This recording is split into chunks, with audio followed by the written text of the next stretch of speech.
What if the toughest moments of your life could become your greatest teachers? That's the radical promise of Stoicism, an ancient philosophy that's more relevant today than ever.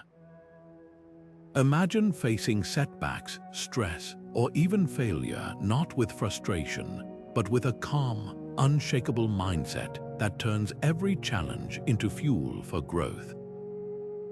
2,000 years ago, the Stoics mastered this art, and their wisdom has survived for a reason. It works. Marcus Aurelius, the philosopher king who ruled Rome during some of its most turbulent times, put it simply, the obstacle is the way. In other words, the very things that seem to block your path can become the path itself, if you know how to use them. That's exactly what we're exploring today. 42 Stoic habits to transform struggles into opportunities.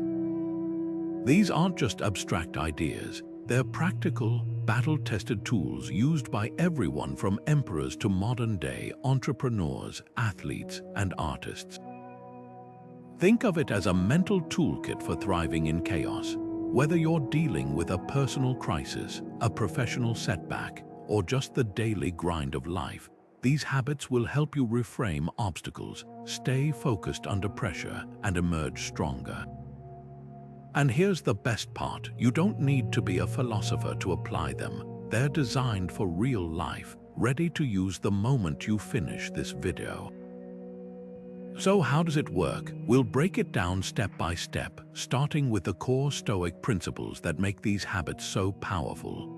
You'll learn how to cultivate resilience, sharpen your focus, and even find hidden advantages in situations that might otherwise feel overwhelming.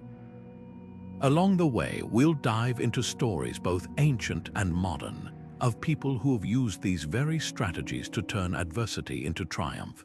By the end, you'll have a clear roadmap to not just endure life's challenges, but to leverage them. Ready to begin? Let's uncover the habits that can change the way you see and conquer every obstacle in your way. The first habit might sound simple, but it's a game changer: morning reflection. Before the chaos of the day begins, the Stoics carved out quiet time to prepare their minds.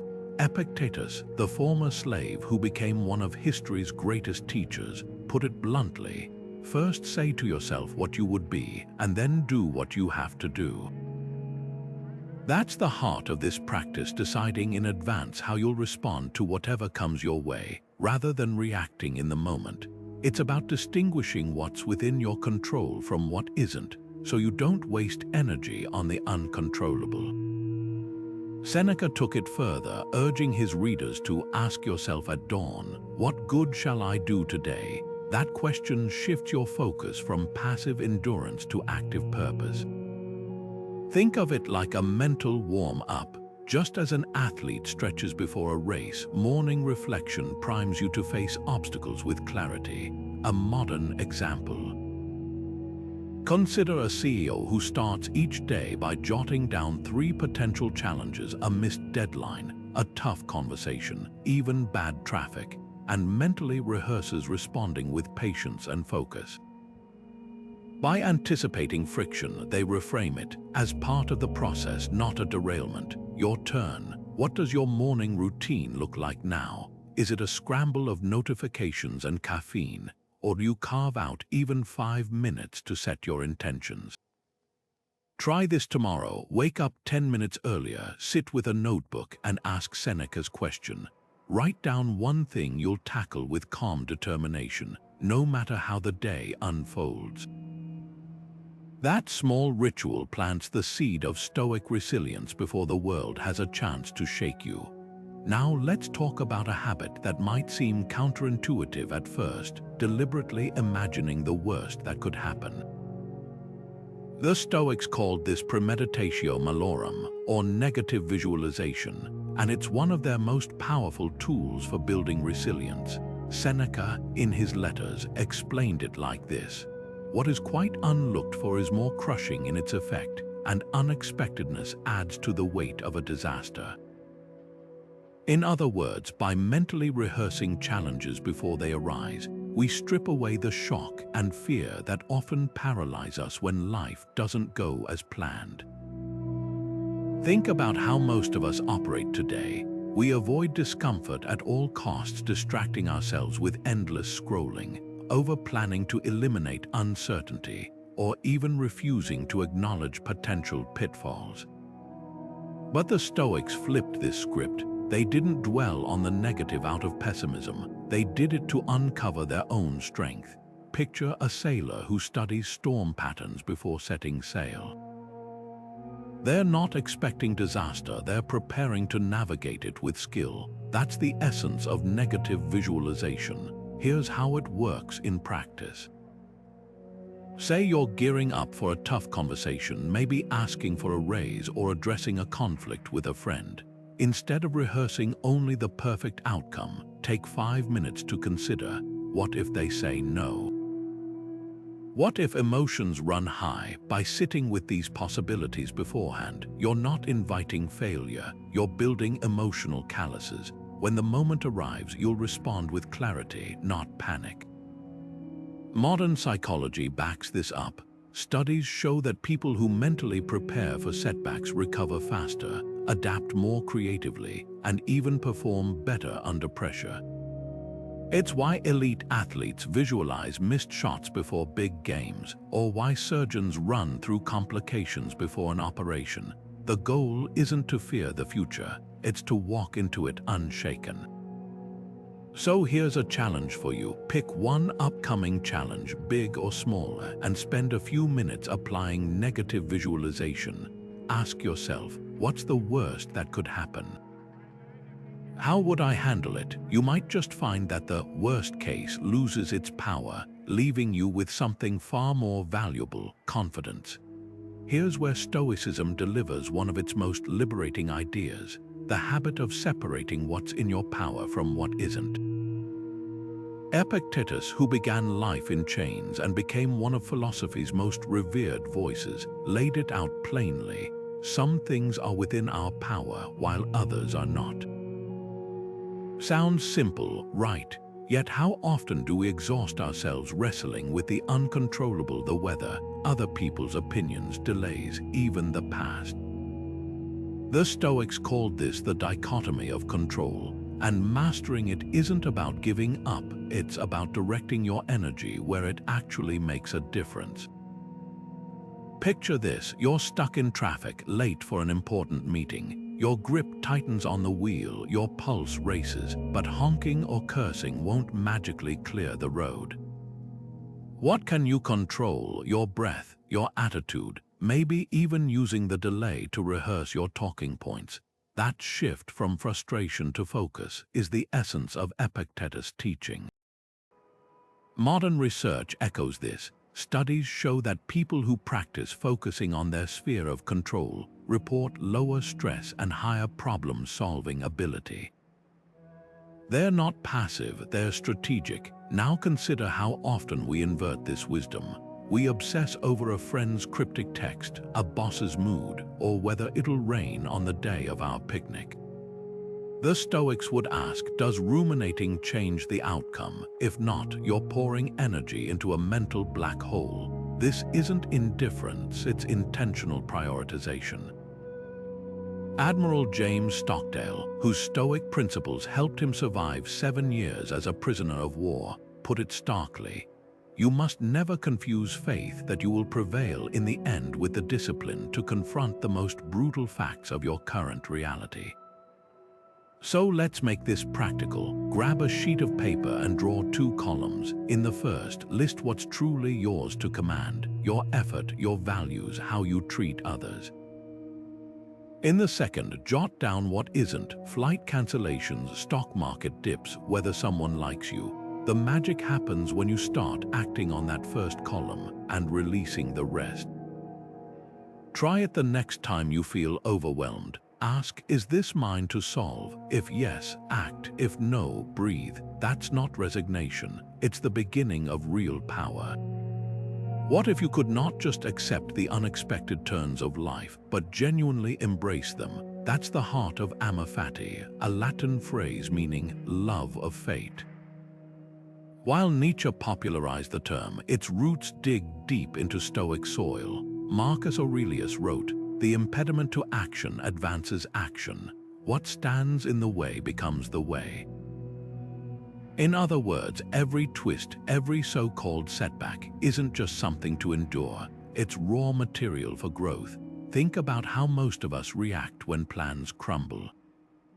A job offer falls through, a relationship ends, we rage against the change, replaying scenarios in our heads. If only this hadn't happened, but the Stoics proposed a radical alternative. What if this happened for me, not to me?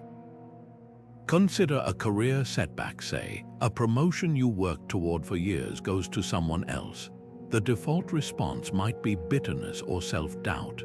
But Amor Fati asks, could this rejection free you to explore a path you'd never considered? Maybe it leads to starting your own business or discovering a skill you'd overlooked. History brims with examples. J.K. Rowling framed her early rejections as proof she had nothing left to lose, fueling her relentless rewrite of Harry Potter. Steve Jobs called his firing from Apple the best thing that could have ever happened. It pushed him to innovate elsewhere, only to return stronger. The magic lies in rewiring your perspective. Resistance to change is like swimming against a current. It exhausts you without moving you forward. Amor Fati is about turning to swim with it, discovering hidden currents that propel you further than you'd planned. Marcus Aurelius reminded himself daily, accept whatever comes to you woven in the pattern of your destiny. That doesn't mean passive surrender. It means active engagement with reality as it is, not as you wish it were. Here's a challenge. Reflect on a past challenge you once resented. Maybe it was a move you didn't want to make, an illness or a failure. Now ask, what did it teach you? How did it shape who you are today? You might find, as the Stoics did, that the very events you resisted became the threads that wove your resilience. Try applying this to a current struggle. Instead of asking, why is this happening? Ask, what can I do with this? That shift from victim to architect is where Amor Fati comes alive. There's a reason Marcus Aurelius' private journal survived 2,000 years. What started as his personal notebook became meditations, one of history's most enduring guides to resilience. He never intended it for publication. Those pages were his nightly ritual, a way to untangle the chaos of ruling an empire. That's the power of Stoic journaling. It transforms scattered thoughts into clarity and raw emotion into wisdom. While most of us replay tough days in our heads like a broken record, the Stoics put pen to paper, dissecting their experiences with calm precision. Seneca called it digesting life, breaking down events to extract their lessons, just as the body breaks down food for nourishment. Think of your mind as a snow globe after a long day. Every frustration, every unresolved conflict swirls in a storm of what-ifs and if-onlys. Journaling lets the snow settle.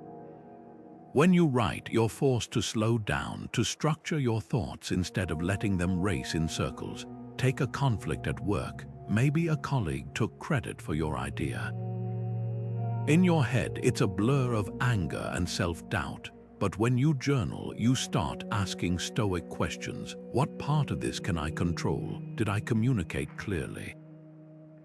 What's the lesson here? Suddenly, the problem shifts from "this isn't fair" to "next time, I'll document my contributions earlier." That's the alchemy of journaling. It turns reactive emotion into proactive strategy. Modern science backs this up. Studies show that expressive writing just 15 minutes a day reduces stress, improves decision-making, and even strengthens immunity. It's why Navy SEAL debrief after missions, or why CEOs like Tim Ferriss swear by morning pages. The act of writing forces your brain to process events rather than suppress them. And here's the key: Stoic journaling isn't about venting. It's about interrogating your experiences. Marcus didn't just scribble, "Today was hard." He asked, what part of this hardship was my own making? How can I choose differently tomorrow? So how do you start tonight? Set aside 10 minutes. No fancy notebook required. Just ask yourself 3 questions. What challenged me today? How did I respond? What would a wiser version of me have done differently? That last one is crucial. It shifts you from critique to growth. If you're stuck, borrow Marcus' template. Write a sentence to remind yourself of a Stoic principle. Circumstances don't define me, my choices do. Then recount one moment where you lived it or failed to. The goal isn't perfection, it's progress. Over time, you'll spot patterns, triggers that shake your calm, reactions you regret, and that self-awareness becomes your compass. The beauty of this habit, it meets you where you are. Some nights, your journal might be a battle plan for tomorrow's obstacles. Other nights, it's just a single line. Today, I chose patience when the train was delayed. Small maybe, but as Seneca wrote, every day, every hour, see that you're acting like a Roman. Not flawless, but intentional. That's how journaling builds unshakable clarity, one page at a time. We live in a world that constantly promises us comfort, smart thermostats that adjust to our perfect temperature, apps that deliver hot meals in minutes, algorithms designed to show us exactly what we want to see. But here's the paradox: the more we chase comfort, the more fragile we become. Seneca saw this 2,000 years ago when he wrote, "It is not because things are difficult that we do not dare, it is because we do not dare that they are difficult." His solution, voluntary discomfort, the deliberate practice of stepping into hardship to build anti-fragility. Seneca, one of Rome's wealthiest men, would periodically sleep on the floor, wear thin clothes in winter, or eat plain bread instead of lavish meals. Why? To remind himself that happiness didn't depend on external conditions. In one letter, he described these experiments as testing the boundaries of my own freedom. By willingly facing minor hardships, he inoculated himself against the shock of real adversity. The Stoics called this ascesis, training the mind by training the body, much like an athlete prepares for competition. Fast forward to today, and we've engineered discomfort out of daily life.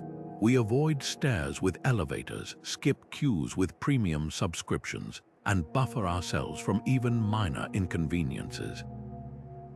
But in doing so, we've created a hidden vulnerability. When real challenges hit, a job loss, a health scare, a personal crisis, we lack the mental calluses to handle them.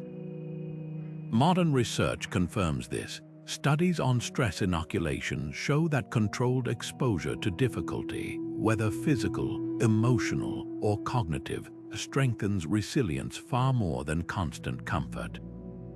So how do we apply this? Start small. Take a cold shower instead of a hot one. Walk without headphones and let your mind wander instead of numbing boredom with podcasts. Carry groceries instead of using a cart. These aren't tests of endurance, they're rehearsals for life's inevitable disruptions. When you voluntarily embrace discomfort, you rewire your brain's response to stress. A CEO who cycles to work in the rain isn't just saving the planet, they're practicing adaptability. A parent who cooks without recipes isn't just making dinner, they're building creative problem-solving skills.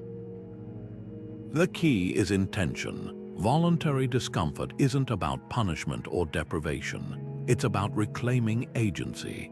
As Seneca put it, set aside a certain number of days during which you shall be content with the scantiest and cheapest fare, with rough clothing, saying to yourself, "Is this the condition I feared?" That question strips fear of its power. When you've slept on the ground by choice, a delayed flight becomes an inconvenience, not a catastrophe.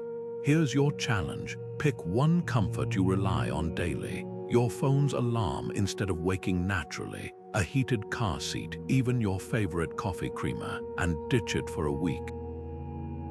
Notice the frustration, then notice how quickly it passes. That's the Stoic secret. discomfort only feels unbearable until you realize you're stronger than it is. The more you practice, the more you'll find what Seneca discovered, that true freedom isn't found in avoiding hardship, but in knowing you can thrive through it. Marcus Aurelius had a habit that could shrink any problem down to size, literally. He called it the view from above, and it's one of the most powerful mental shifts Stoicism offers. Picture this: you're standing on a mountaintop, looking down at the sprawling landscape below. From this height, the traffic jams and office squabbles that consumed your morning look like tiny, insignificant dots. That's the essence of this practice, zooming out to see your life against the backdrop of the cosmos. In Meditations, Marcus wrote, "Think of the substance of the whole in all its majesty, and of the tiny fraction of it allotted to you." It's a humbling reminder: the worries that feel all-consuming today are barely a blink in the grand scheme. Now, let's bring this down to earth. Imagine you're stressing over a missed deadline at work. Your heart races, your mind spirals, but what if you paused and pulled back the lens? In a year, will this deadline matter? In 10 years, even next month, it'll likely be forgotten. That's not to dismiss your effort, it's to free you from the weight of false urgency. The Stoics weren't suggesting you ignore responsibilities. They were teaching you to distinguish real stakes from imagined ones. A modern twist: think of it like Google Earth for your emotions. You start zoomed in on a pothole, your current frustration, but with one mental swipe, you see the entire city, the continent, the planet. Suddenly, that pothole isn't the only thing on the map. History is full of leaders who used this perspective to stay steady under pressure. Take Theodore Roosevelt, who kept a globe in his office. When faced with a crisis, he'd spin it, tracing his finger across oceans and empires, reminding himself that his decisions were just one thread in a vast tapestry. Or consider astronauts describing the overview effect, the profound shift in awareness that comes from seeing Earth from space. They return with a visceral understanding of how petty most conflicts really are. You don't need a spaceship to access that clarity. Here's how to try it today. The next time a problem feels overwhelming, close your eyes and imagine floating upward. Watch as your desk becomes a speck in your office, your building blends into the city, and the city dissolves into the curve of the planet. Keep going until you see the Earth as a pale blue dot in the blackness of space.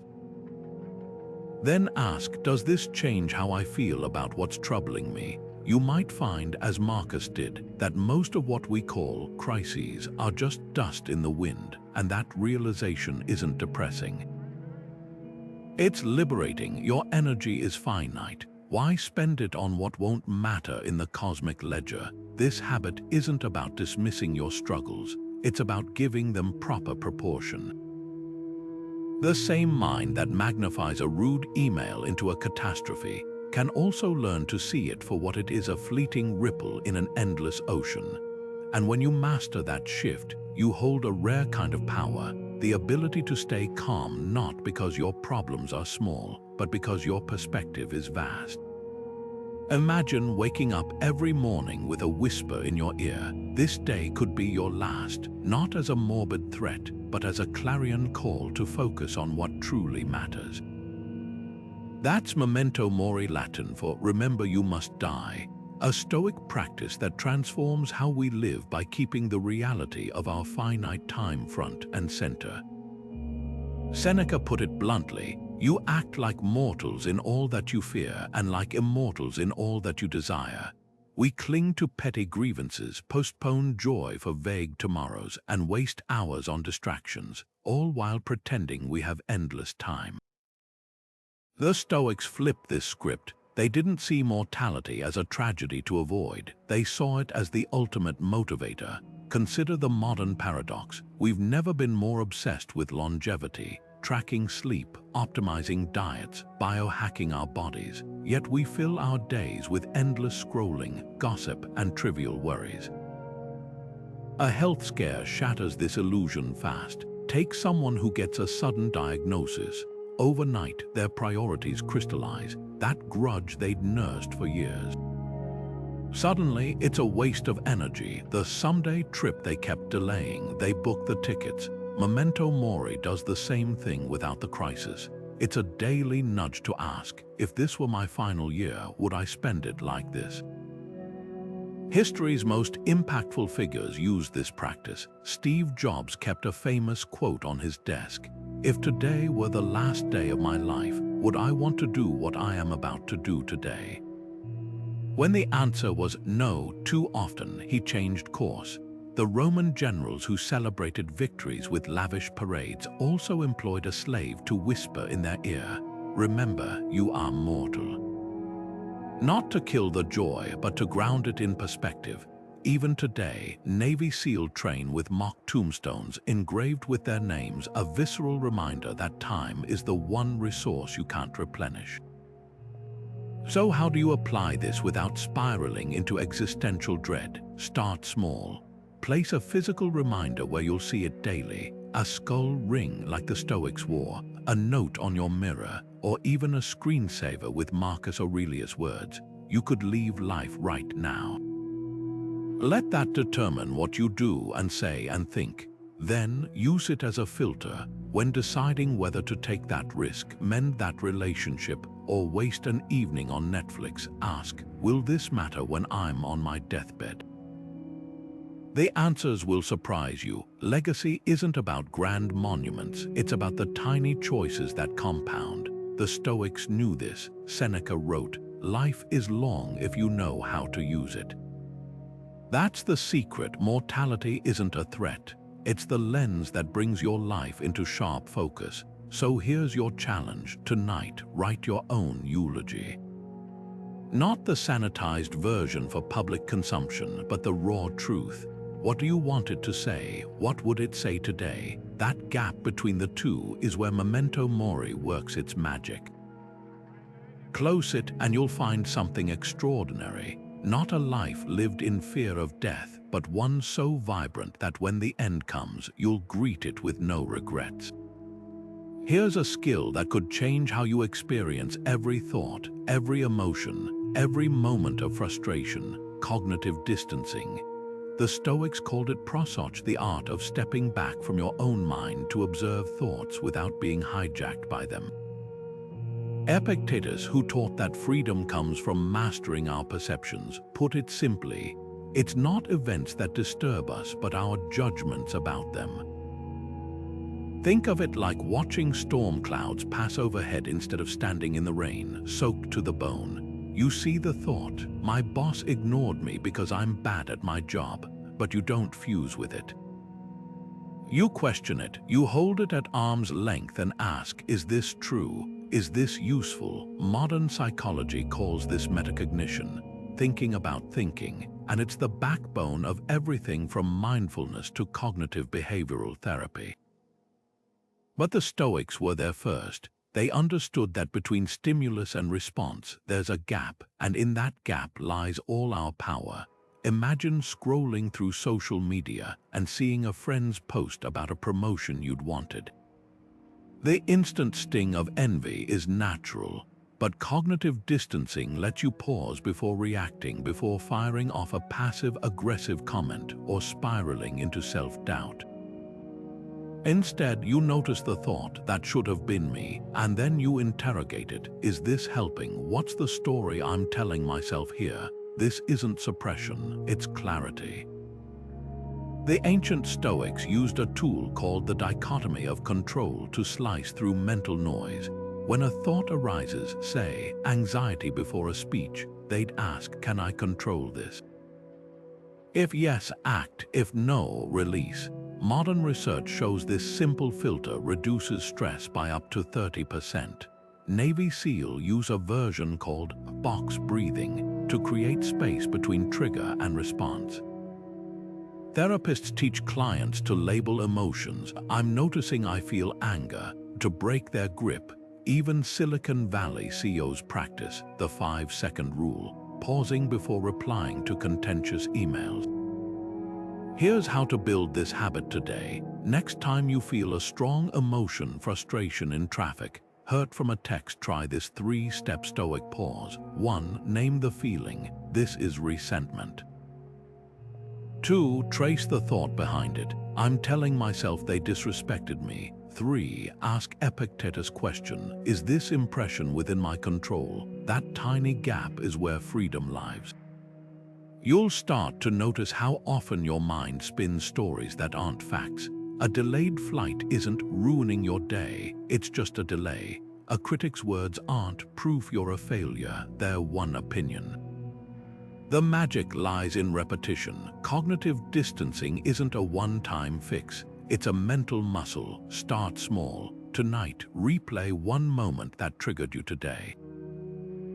Rewrite the script in your mind, inserting that pause. How might you have responded with clarity instead of reflex? That's the Stoic secret. Thoughts are like fire. They can warm you or burn you, depending on how you hold them. Master the distance, and you master yourself. Marcus Aurelius once observed something extraordinary about fire, how it doesn't stop when it encounters wood. It uses that obstacle as fuel to grow stronger. He wrote, "The blazing fire makes flames and brightness out of everything thrown into it." That's the essence of this habit. The obstacles you face aren't roadblocks, they're raw material. Most people see a setback and think, this shouldn't be happening. The Stoics asked a different question. How can I make this useful? Take the victim mentality, the belief that life happens to you, leaving you powerless. It's seductive because it absolves you of responsibility, but it also strips away your agency. Contrast that with the story of Sarah Blakely, founder of Spanx. Early in her career, she faced rejection after rejection from manufacturers who dismissed her idea for shapewear. Instead of folding, she reframed each no as a clue, an opportunity to refine her pitch. One manufacturer's blunt critique, "This will never sell," became the catalyst for her redesigning the product. Years later, she credited those early obstacles as the reason Spanx stood out in a crowded market. The fire didn't destroy her idea, it forged it into something unbreakable. Here's the shift: obstacles reveal what you truly want. If a challenge derails you completely, maybe your commitment was fragile to begin with. But if it ignites your creativity, you've found something worth fighting for. The entrepreneur who loses a major client discovers gaps in their customer service. The athlete sidelined by injury learns to coach others. Even personal struggles, a breakup, a financial stumble, can become fuel if you ask, "What's this teaching me?" Your turn. Identify one obstacle in your life right now. Not the hypothetical "what if," but the real, messy challenge staring you down. Now, apply Marcus' fire metaphor. How could this very obstacle, the one you resent or fear, become the thing that propels you forward? Maybe a project setback forces you to innovate. A conflict with a colleague sharpens your communication skills. Even failure, when examined without ego, offers a roadmap to improvement. The Stoics weren't naive. They didn't pretend hardship felt good in the moment. But they recognized a profound truth. The weight that crushes one person becomes the resistance that strengthens another. So the next time you hit a wall, don't ask, "Why me?" Ask, "What now?" That's how obstacles stop being things you avoid and start becoming tools you wield. There's a reason the Stoics saw gratitude as a superpower. It doesn't just soften life's edges, it rewires how you see the world. Epictetus, the philosopher born into slavery, put it bluntly. He is a wise man who does not grieve for the things which he has not, but rejoices for those which he has. That's the heart of Stoic gratitude, not just saying thanks for the big wins, but finding genuine joy in what's already yours. In a culture that bombards us with messages of lack, you need this upgrade, that promotion. Those followers' gratitude becomes an act of rebellion. It's the antidote to the endless hunger of consumerism, the quiet realization that you're richer than you think. take a moment to contrast ancient Rome with today. The Stoics lived in a world of staggering inequality, where emperors hoarded gold while peasants starved. Yet their writings overflow with appreciation for sunlight, fresh water, the ability to think clearly, things we barely notice. Fast forward to the modern world, where we have more comforts than any generation in history, yet scroll through social media feeling like we're somehow behind. The problem isn't having desires, it's letting those desires blind us to the abundance right in front of us. Research shows that people who practice gratitude report higher happiness levels, better sleep, even stronger immune systems. It's not magic, it's focus. When you train your brain to spot what's working, you stop measuring your life by what's missing. Here's how the Stoics turned gratitude from a feeling into a habit. Every evening, they'd perform a mental inventory, not just tallying blessings, but truly savoring them. Seneca wrote letters detailing the warmth of a friend's loyalty, the luxury of a quiet hour with a book. Marcus Aurelius began his meditations by listing debts to others, not grudgingly, but with specific praise. From my brother Severus, I learned the meaning of familial love and perseverance. This wasn't fluffy positivity, it was rigorous attention to the good others might overlook. Try this today. Before bed, grab a notebook and list 3 small things you'd normally take for granted. The way your chair supports your back, the fact that you woke up without pain, even the convenience of clean water at the turn of a tap. Then go deeper. Why does this matter? What would life be like without it? That second question is key. The Stoics called it negative visualization, imagining the loss of what you love to reignite appreciation. It's why we miss our health only when we're sick or value time only when it's running out. Gratitude flips the script. You don't need to lose something to treasure it. The modern twist: pair this practice with moments of friction.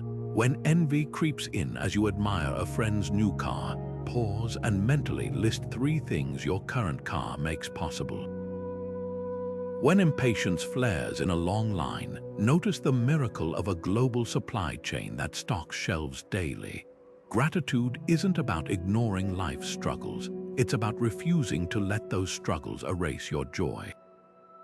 As Marcus Aurelius reminded himself, when you arise in the morning, think of what a precious privilege it is to be alive, to breathe, to think, to enjoy, to love. That's the Stoic secret. Wanting what you have isn't settling, it's liberation. There's a quiet revolution hidden in one of Marcus Aurelius' most overlooked teachings. Waste no more time arguing what a good man should be. Be one. At first glance, it sounds simple. Just do the right thing, but peel back the layers and you'll find the heart of Stoic discipline: action over outcomes.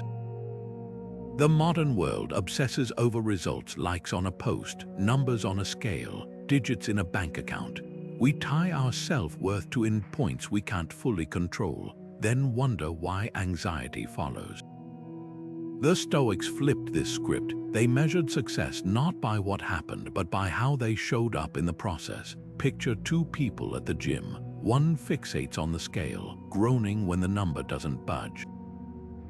The other focuses on consistency, showing up daily, perfecting their form, embracing the burn. Both might want 6-pack abs, but only the second is practicing Stoic action. Why? Because effort is yours to command, outcomes aren't. Marcus, who ruled an empire amid wars and plagues, wrote, "The art of living is more like wrestling than dancing, because an artful life requires being prepared to meet and withstand sudden and unexpected attacks." His weapon: unshakable commitment to doing his duty regardless of whether Rome praised or blamed him. This isn't about ignoring goals, it's about redefining victory. A student cramming for a test to get an A burns out under pressure, but if they study to truly master the material, the grade becomes secondary. The effort itself becomes the win. Modern psychology echoes this. Process-oriented people show higher resilience and creativity because they're not paralyzed by the fear of falling short. Think of Edison's famous line about failing thousands of times before inventing the light bulb. The Stoics would argue those weren't failures at all. Each attempt was a successful act of persistence. Here's where most of us go wrong. We attach happiness to finish lines. I'll be happy when I get the promotion/partner/perfect body. But life doesn't work that way. The promotion brings new stresses, the partner has flaws, and the body ages. Stoic action asks, what if you found joy in the daily practice itself, not in being fit, but in loving the ritual of movement? Not in being successful, but in honing your craft each morning. Marcus called this living in accordance with nature, aligning your actions with purpose, not prizes. Try this reframe today. Pick one goal where you've been fixated on the outcome. Maybe it's a sales target, a creative project, or a personal milestone. Now strip away the end result and ask, what's the smallest, most meaningful action I can take today toward this? Then do it not because it guarantees success, but because it's who you choose to be. That shift from I must achieve to I will act with integrity is where real power lies. The irony, when you stop clinging to outcomes, you often achieve more. Not because the universe rewards detachment, but because you're no longer wasting energy on fear. The Stoics knew a secret. Control is an illusion, but choice is eternal.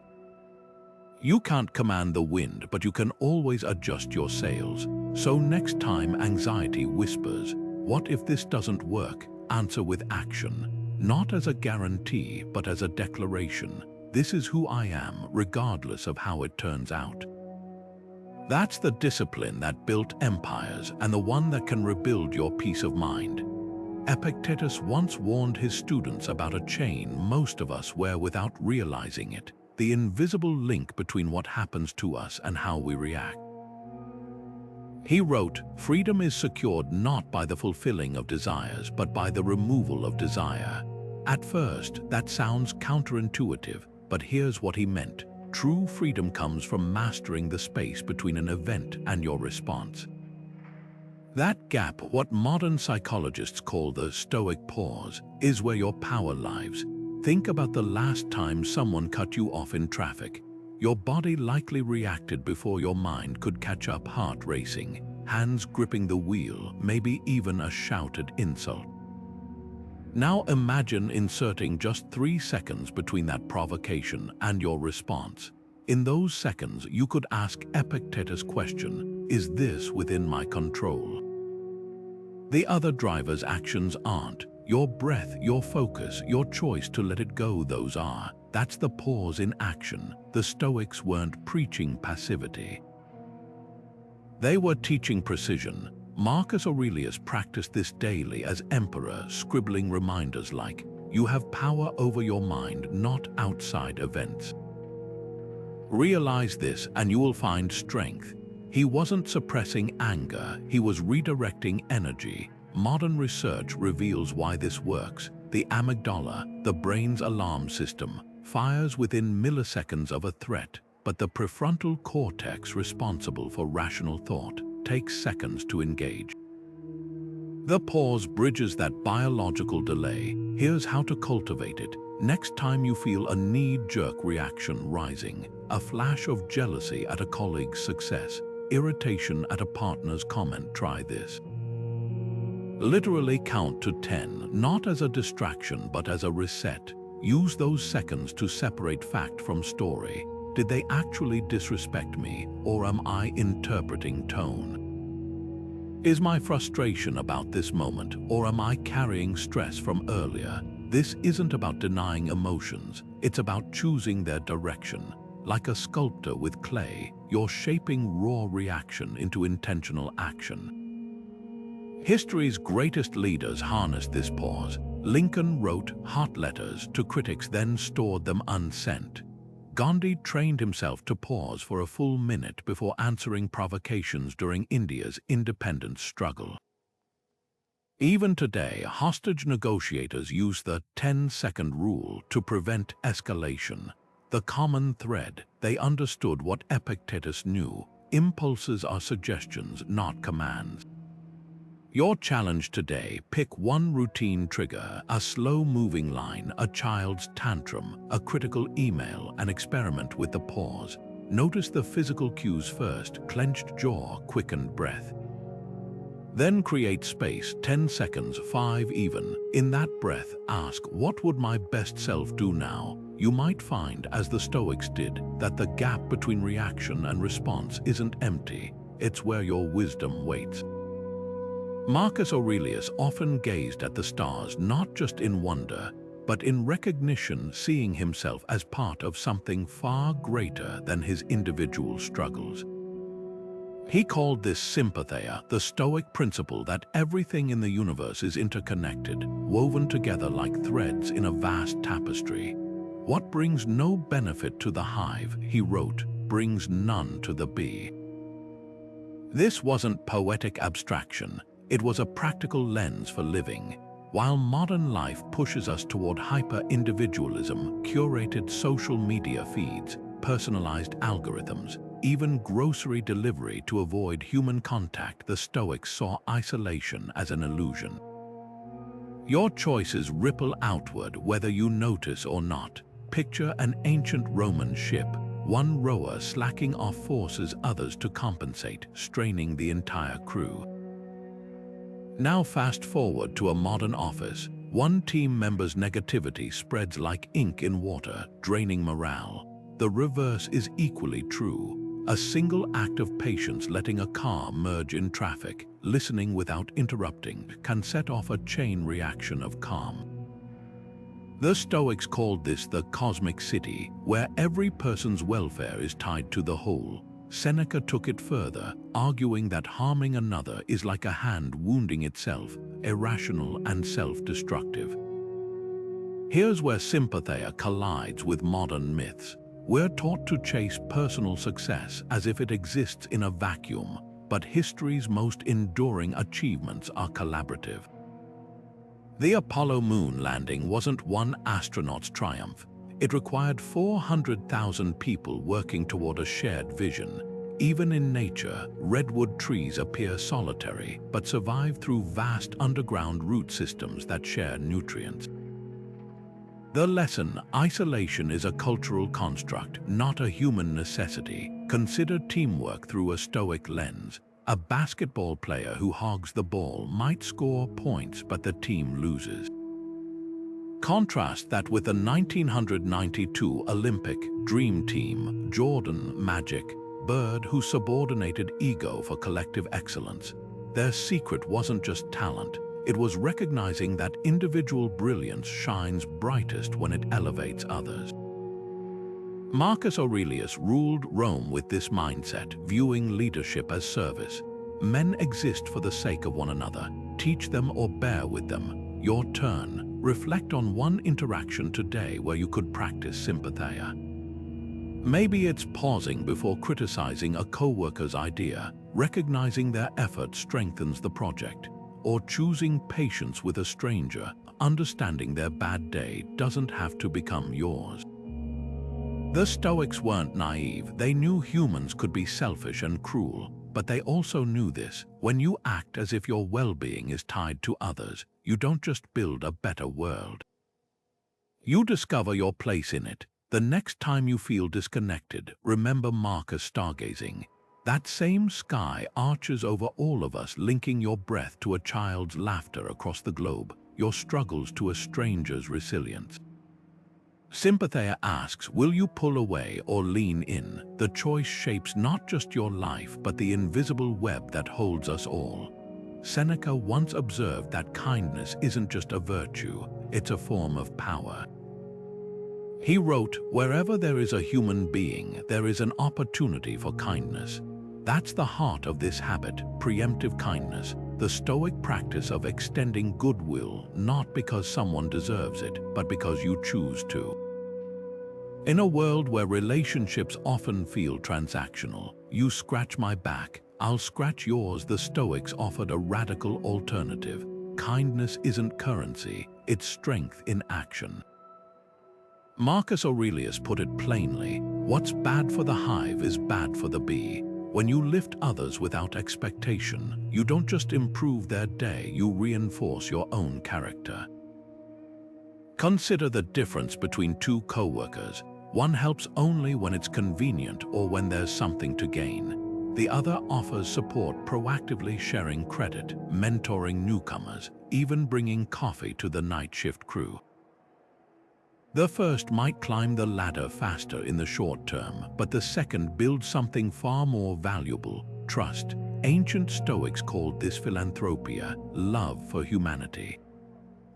It wasn't about grand gestures, it was about small, consistent acts that create ripples. When Seneca funded scholarships for poor students or Epictetus patiently answered every student's question, no matter how basic, they weren't keeping score. They were practicing a simple truth: kindness is its own reward. Here's the modern twist. Research shows that random acts of kindness, paying for a stranger's coffee, leaving an encouraging note, boost the giver's happiness as much as the receiver's. It's why a CEO who anonymously donates to employee medical bills sees morale skyrocket, or why a commuter who gives up their seat starts a chain reaction of courtesy.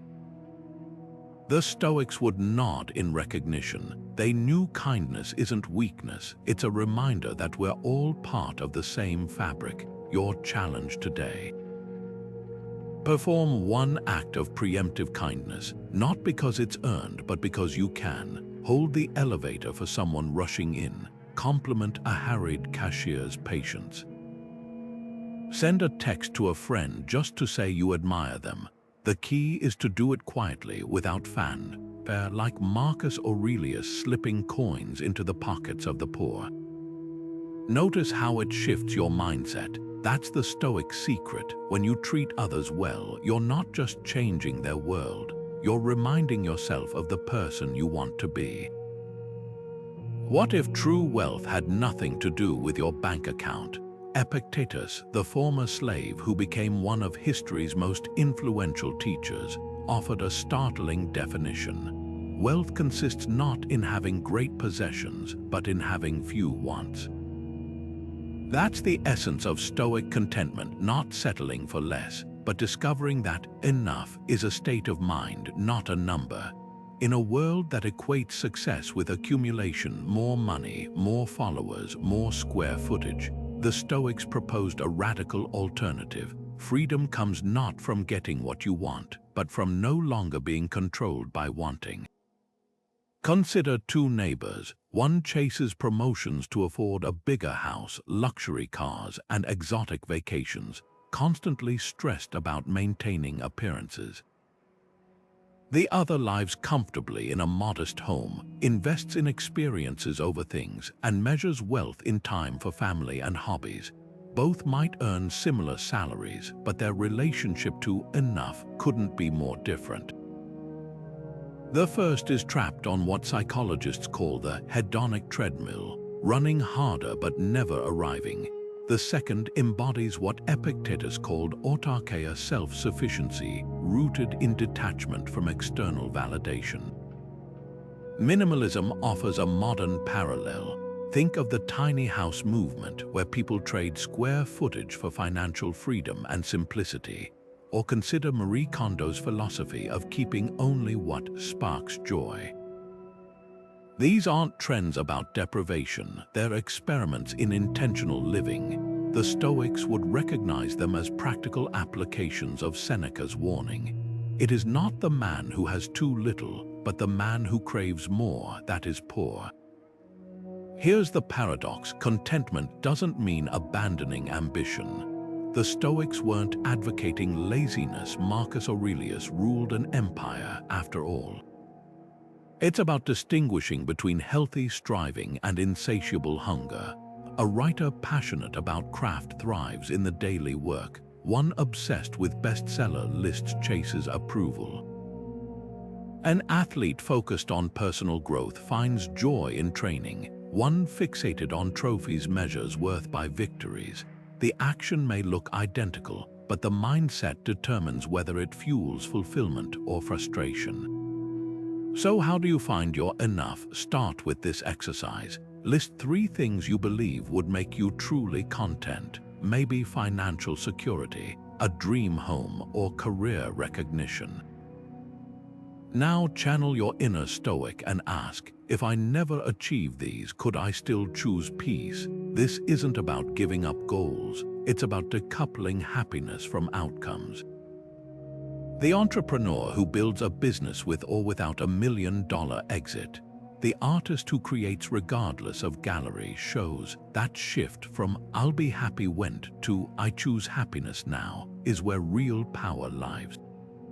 Epictetus trained his students to practice this through poverty simulations, of voluntarily wearing plain clothes or eating simple meals to prove to themselves they could thrive without luxury.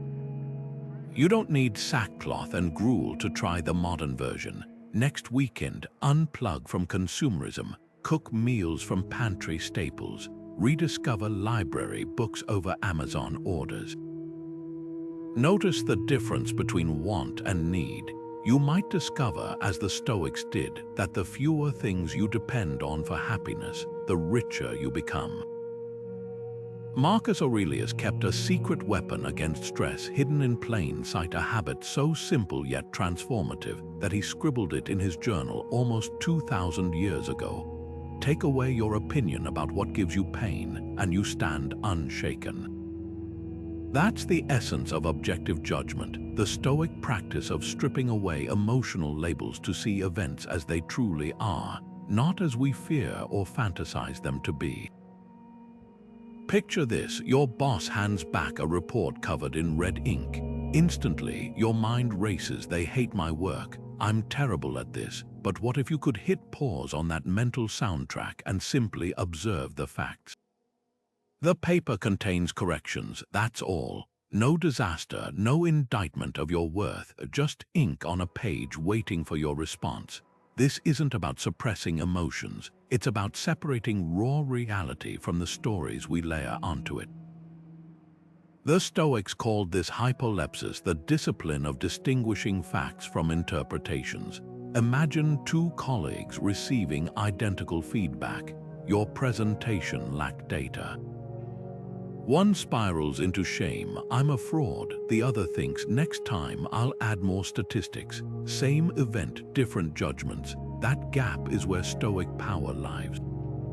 Modern psychology confirms this. Cognitive behavioral therapy, inspired by Stoic principles, teaches that our suffering stems less from events and more from the beliefs we attach to them. A delayed flight isn't miserable until you decide it's ruining your day. Here's how to practice it today. Next time you face criticism, whether from a partner, a peer review, or your own inner critic, try this 3-step filter. First, state the bare facts. My partner said I seemed distracted during dinner. Not they're attacking me, just the words spoken. Second, identify the judgment you're adding. They think I'm a bad listener. Third, ask, is this interpretation true, helpful? You might realize the comment wasn't an indictment but a bid for connection. History's greatest minds used this lens. When Thomas Edison's lab burned down, destroying years of work, he reportedly said, "All our mistakes are gone, now we can start fresh." No wailing about unfairness, just a clear-eyed assessment of the ashes and opportunity. That's objective judgment in action. Your challenge for one day: describe setbacks like a Stoic journalist, just the who, what, and when, minus the why. The train is delayed 20 minutes instead of this always happens to me. Watch how much lighter the world feels when you carry facts, not fantasies. The twist: this habit doesn't just reduce suffering, it sharpens your ability to solve problems. When you stop wasting energy on this shouldn't be happening, you free up focus for what can I do about it. As Marcus reminded himself, The universe is change, life is perspective. Master that perspective, and you master your world. Seneca once observed that speech is like silver, but silence is golden, especially when emotions run high. He wrote, "Sometimes even to live is an act of courage." And nowhere does this ring truer than in those heated moments when every fiber of your being urges you to retaliate. The Stoics called this restraint the disciplina oris, the discipline of the mouth, and it's not about suppression. It's about recognizing that the strongest response often isn't a louder voice, but a quieter mind. Think about the last time someone baited you online. Maybe it was a snarky comment under a post, or a relative's inflammatory political take at dinner. Your fingers itched to type a cutting reply, your pulse quickened as you rehearsed the perfect comeback. But here's the Stoic question: what would happen if you didn't? Not out of fear or defeat, but from a place of unshakable calm. History's wisest figures mastered this pause. When insults flew at Socrates, he'd smile and say, "If you knew me better, you'd criticize me more." Gandhi absorbed verbal attacks without returning them, calling silence the most powerful weapon. Even nature teaches this. A tree doesn't argue with the wind. It bends and lets the storm pass. Modern life amplifies the temptation to engage. Social media platforms are engineered for reactivity. Algorithms reward outrage with visibility, turning debates into gladiatorial spectacles. But the Stoic Pause asks, who truly wins in these battles? The person who leaves a thread feeling victorious after trading barbs, or the one who closes the app with their peace intact? Research reveals a telling pattern. Online arguments rarely change minds, but they consistently raise stress levels. The dopamine hit of winning fades fast. The residue of agitation lingers.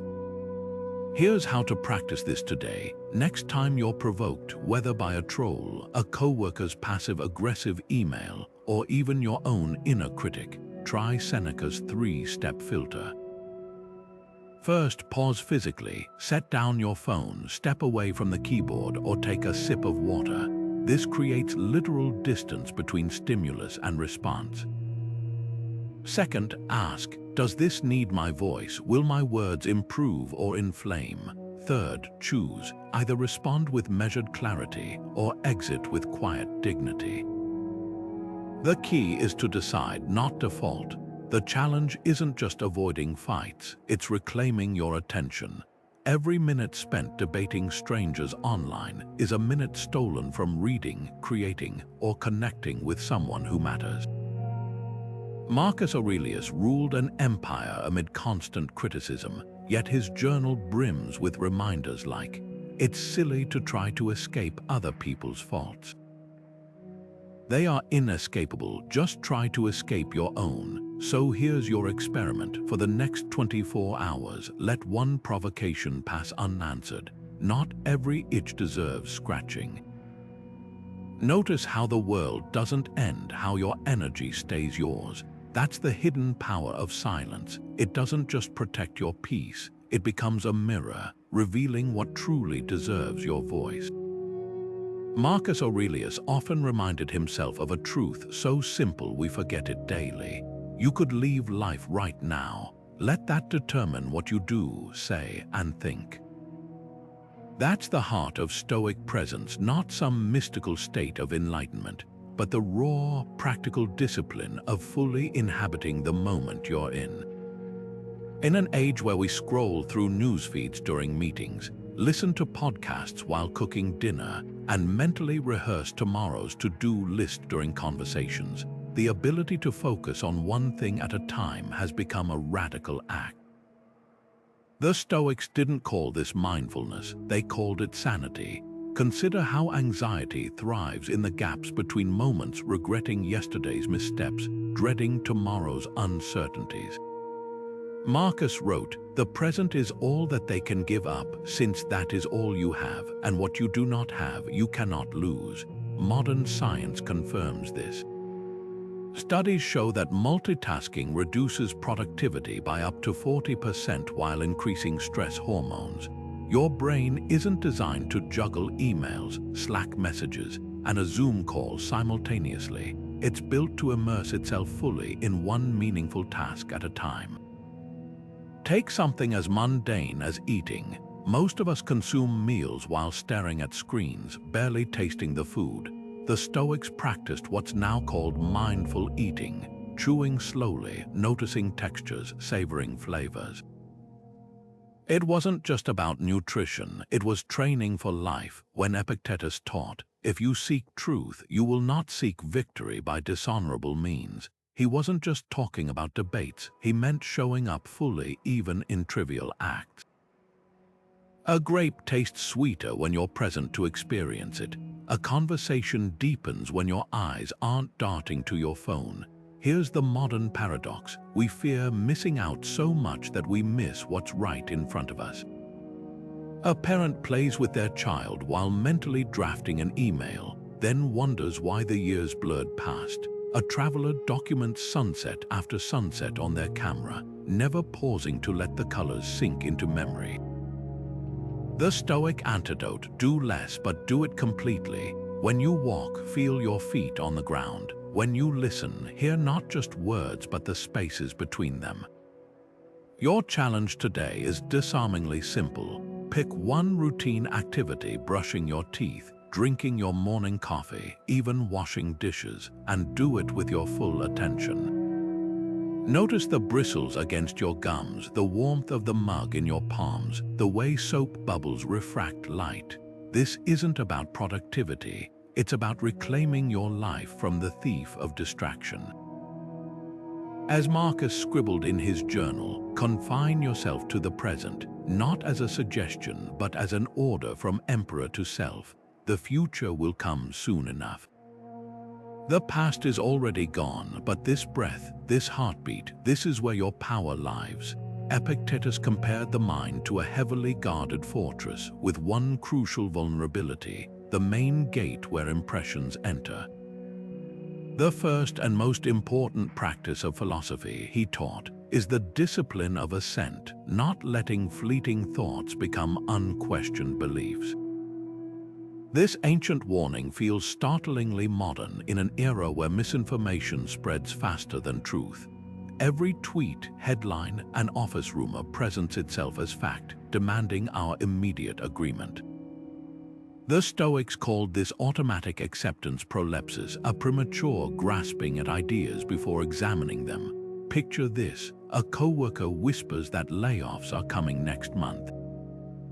Your stomach tightens, you start mentally updating your resume. But pause, what do you actually know? The rumor came from someone who heard it from someone in accounting.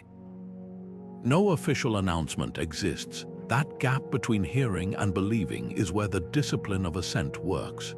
Marcus Aurelius practiced this daily, writing, "Everything we hear is an opinion, not a fact. Everything we see is a perspective, not the truth."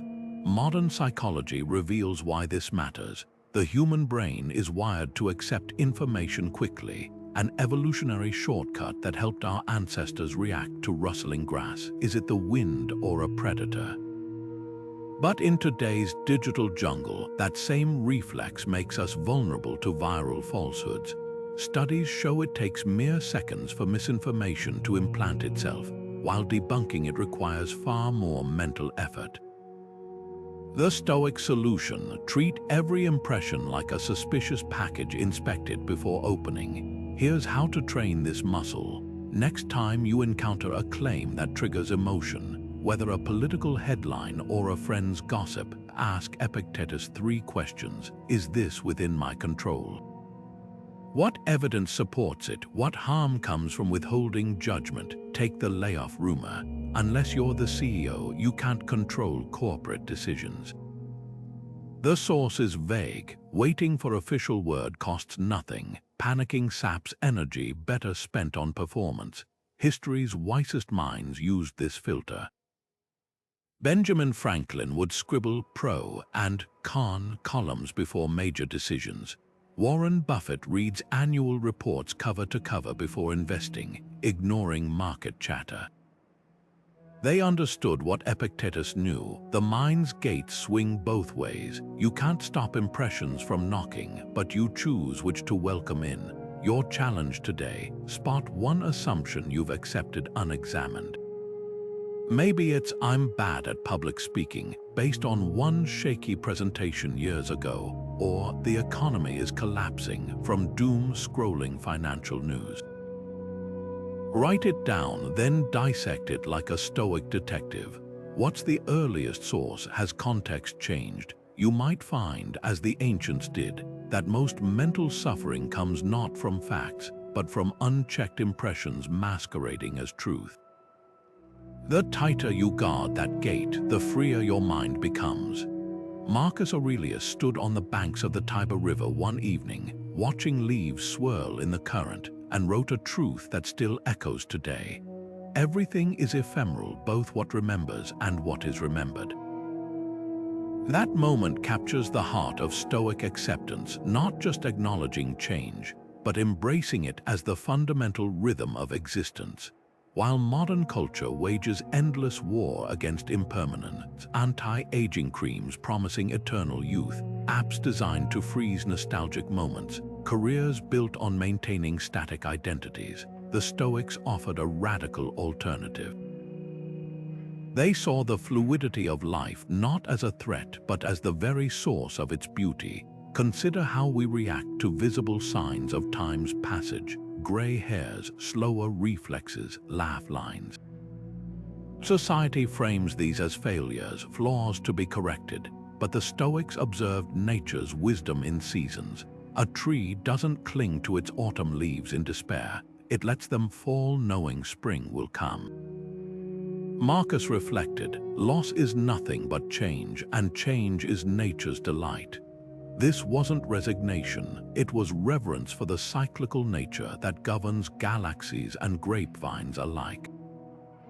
Modern science confirms this insight. Research on post-traumatic growth reveals that people who accept life's impermanence recover from hardship faster, adapt more creatively, and even report higher life satisfaction. The oak that bends with the storm survives, the rigid one snaps. History's most resilient figures embodied this principle. Darwin's notebooks show he revised his theories constantly, scribbling, "I was profoundly wrong," next to earlier conclusions, a practice that would terrify today's image-obsessed thought leaders. The Japanese art of kintsugi repairs broken pottery with gold, highlighting cracks as part of an object's history rather than disguising them. Even Silicon Valley's "fail fast" mantra borrows from Stoic impermanence, seeing iterations not as defeats but as steps in evolution. Here's where most of us stumble. We confuse attachment with meaning. Loving someone deeply doesn't require denying their age. Building a career needn't mean fearing industry shifts. The Stoics proposed a third way: pour yourself fully into the present while holding all outcomes lightly. Imagine a sand mandala monks spend weeks crafting intricate designs only to sweep them away. The act of creation matters, not the permanence of the result. Your challenge today is twofold. First, identify one change you've resisted. Maybe your body's natural aging, a child growing independent, or a neighborhood losing its familiar charm. Now apply Marcus River metaphor. Stand mentally at the water's edge and watch that change float by without judgment. Second, recall a positive change you once feared that ultimately brought growth, a relationship ending that led to self-discovery, a job loss that sparked a new passion. That's the alchemy of impermanence. What feels like erosion is often the carving of deeper channels. As the leaves teach us, falling isn't failure, it's how the tree prepares for new life. Marcus Aurelius often envisioned his mind as a fortress, an impenetrable inner citadel where his truest self could never be conquered, no matter what chaos raged outside its walls. He wrote, "You have power over your mind, not outside events. Realize this and you will find strength. This wasn't just poetic imagery, it was a battle-tested strategy for preserving integrity when the world demands compromise. Think of it like this: a storm might tear roofs from houses and flood streets, but the deepest foundations remain untouched. The Stoics believed everyone has this unshakable core, a place where your values, your reason, and your choices are yours alone. The challenge: most of us forget the fortress exists until we're already under siege. Consider a modern moral dilemma. Your boss pressures you to fudge numbers on a client report. The stakes feel overwhelming: your reputation, maybe even your job. Outside the citadel, fear whispers, just this once, but inside, your principles stand firm. That's the moment Stoicism prepares you for. Epictetus, who knew firsthand how easily external circumstances can strip away possessions and status, taught that true freedom lies in this unassailable space. No one can hurt you unless you give them the key.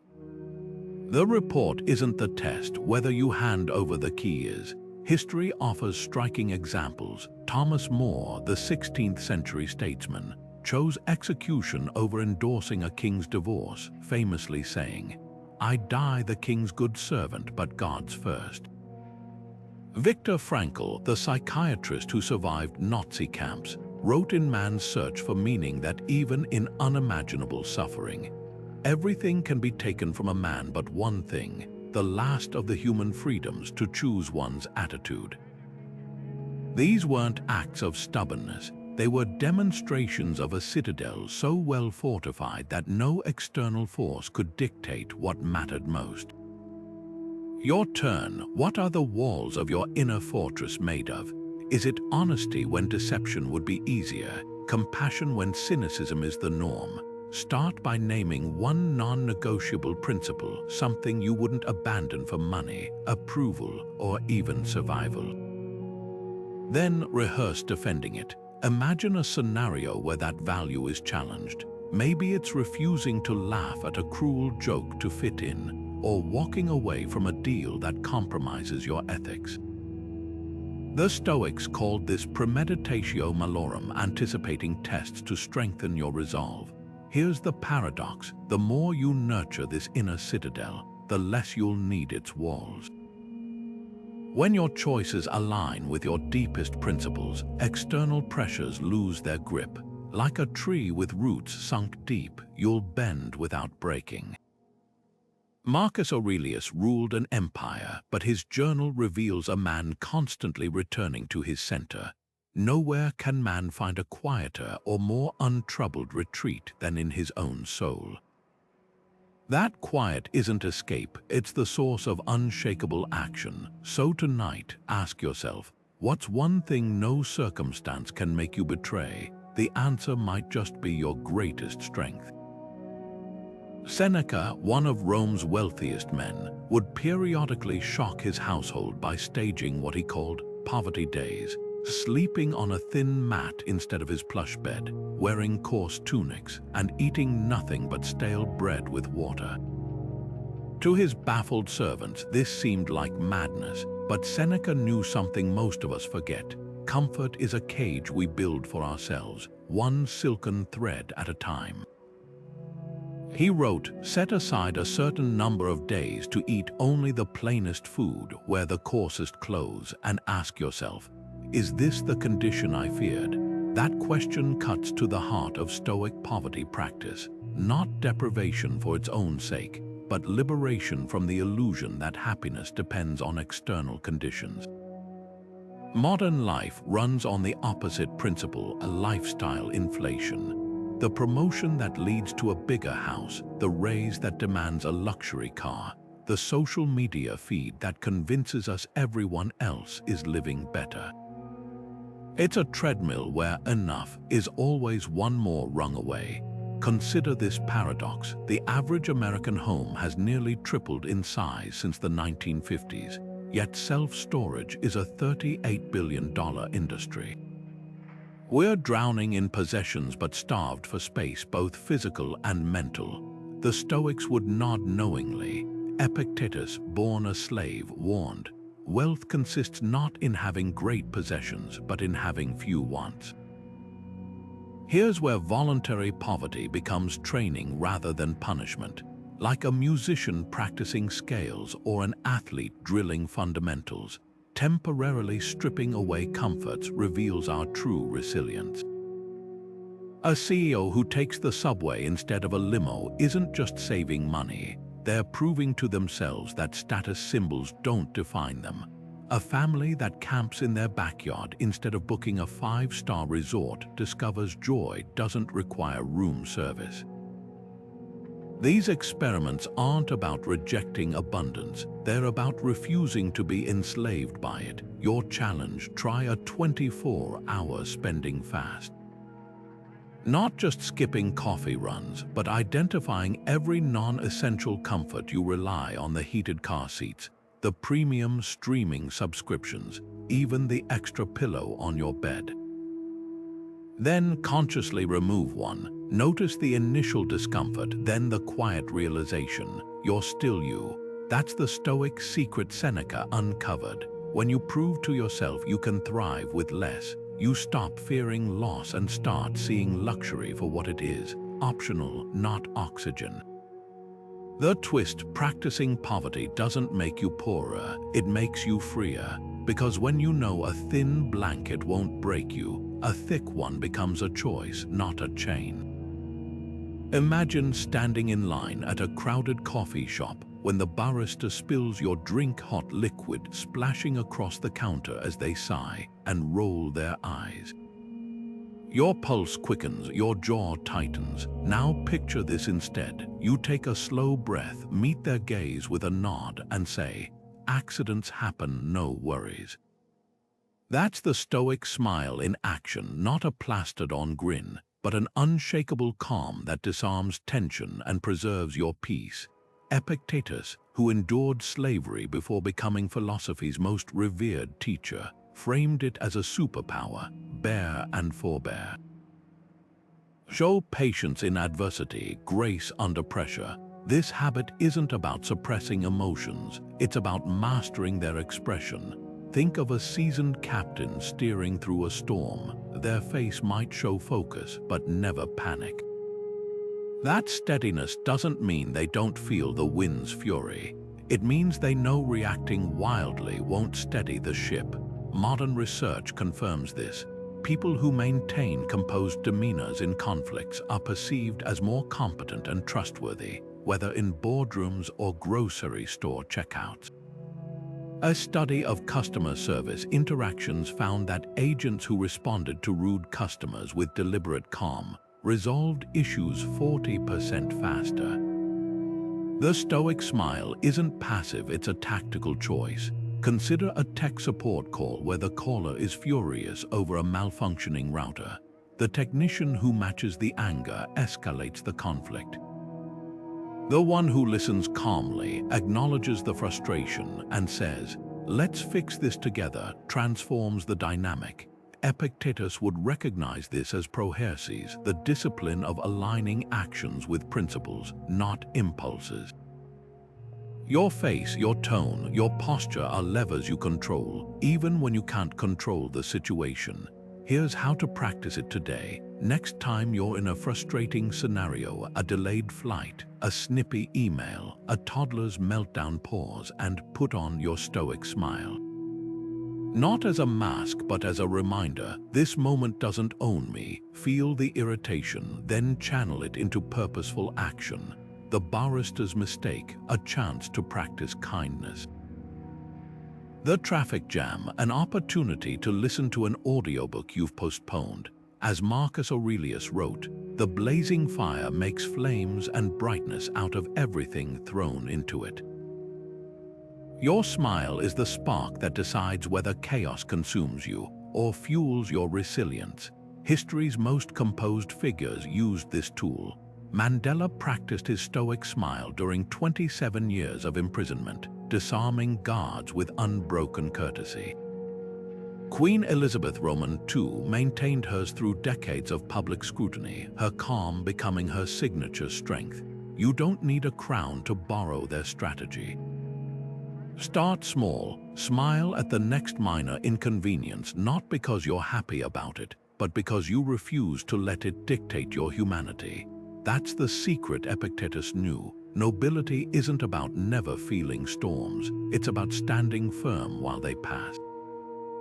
Marcus Aurelius had a peculiar habit. When reflecting on his actions, he'd step outside himself, as if observing a stranger. In his journal, he wrote, "When you're offended at someone's fault, turn to yourself and consider what similar mistake you make." That's the essence of the third-person perspective, a Stoic technique that transforms self-awareness from a vague ideal into a practical tool. Imagine watching a film of your life. How would you judge the protagonist's choices? Would you admire their patience in traffic or cringe at their snapped response to a waiter's mistake? This slight shift from I to they creates instant clarity, stripping away the ego's defenses that cloud our self-assessment. Modern psychology confirms the power of this approach. Studies show that people who analyze their mistakes in the third person, "Why did Chris react that way?" experience less emotional distress and glean more insights than those stuck in first person. "Why did I react that way?" It's why elite athletes review game footage objectively, and why therapists often ask clients to describe their struggles as if advising a friend.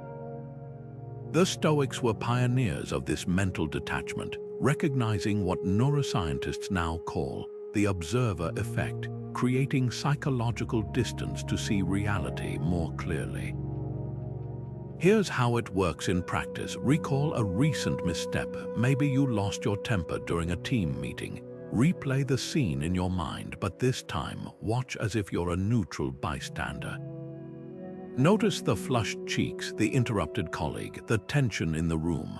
Ask, what advice would I give this person? You might realize the outburst wasn't about the agenda item, but accumulated stress from earlier in the day. That's the third-person gift. It reveals hidden patterns. Marcus used this ruthlessly on himself, scribbling in Meditations. Look at your actions as if you were looking down from a mountaintop. No excuses, no justifications, just cold, clean observation.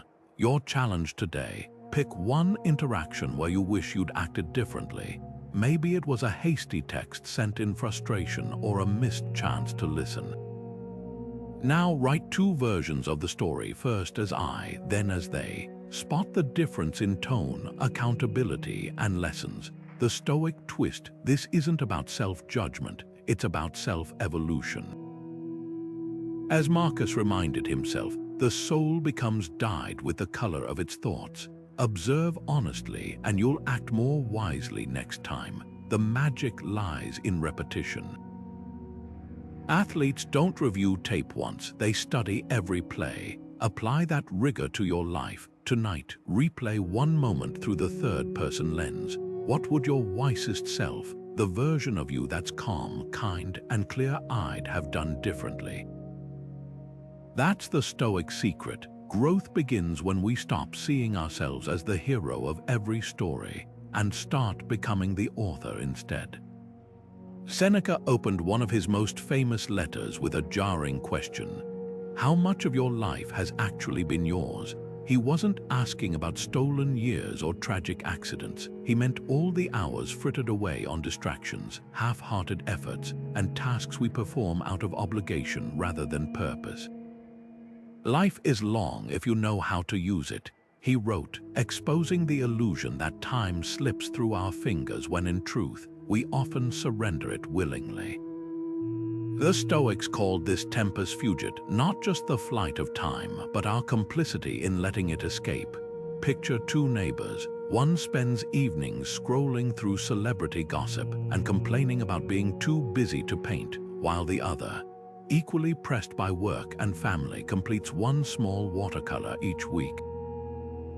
Both have identical 24-hour days, but one treats time as currency, the other as an infinite resource. Modern life amplifies this divide. We postpone dreams with mantras like "once I retire" or "when things calm down," as if vitality is guaranteed to wait.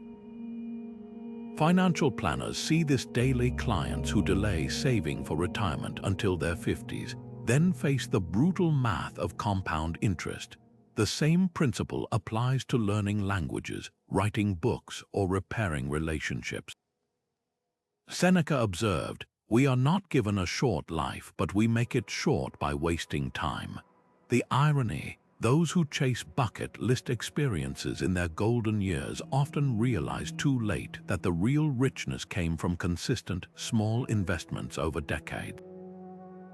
Consider the Japanese concept of ikigai, the intersection of what you love, what you're good at, what the world needs, and what you can be paid for. Finding yours isn't a single epiphany, it's the cumulative result of showing up daily.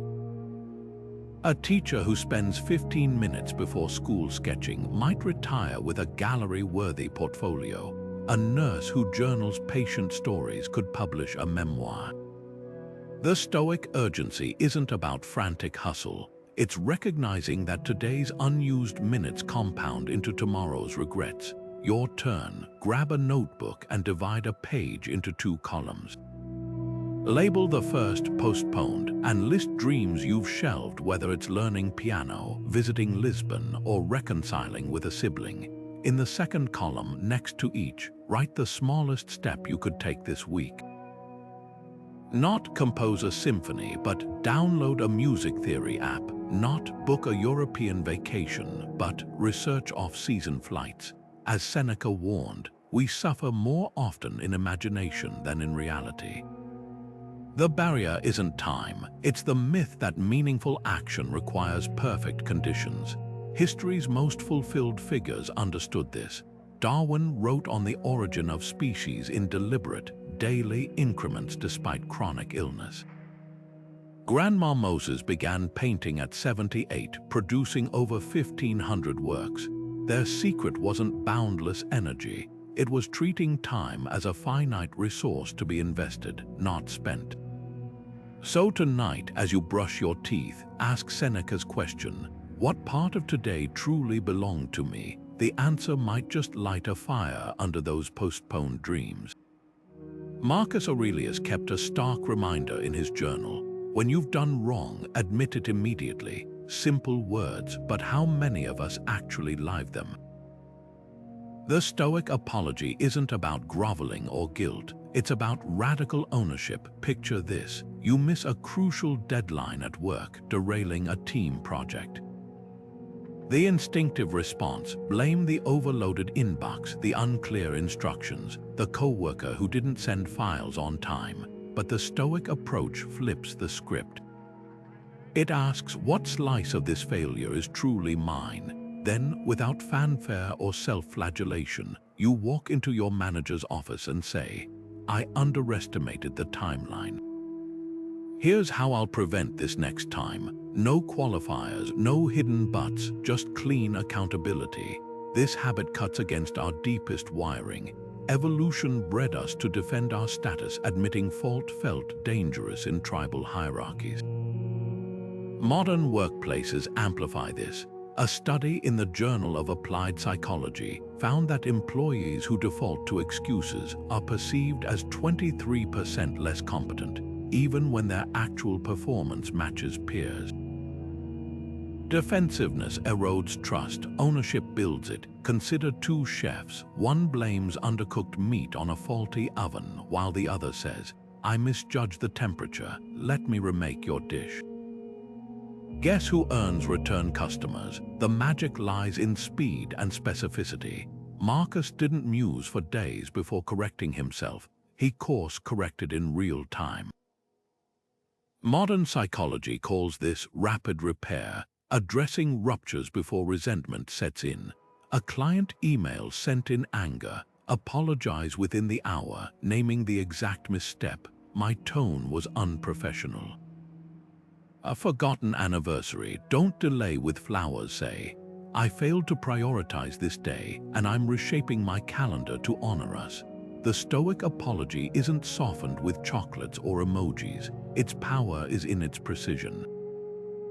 Your challenge: think of one unresolved friction point, a snapped comment to your partner, a missed deadline you vaguely justified.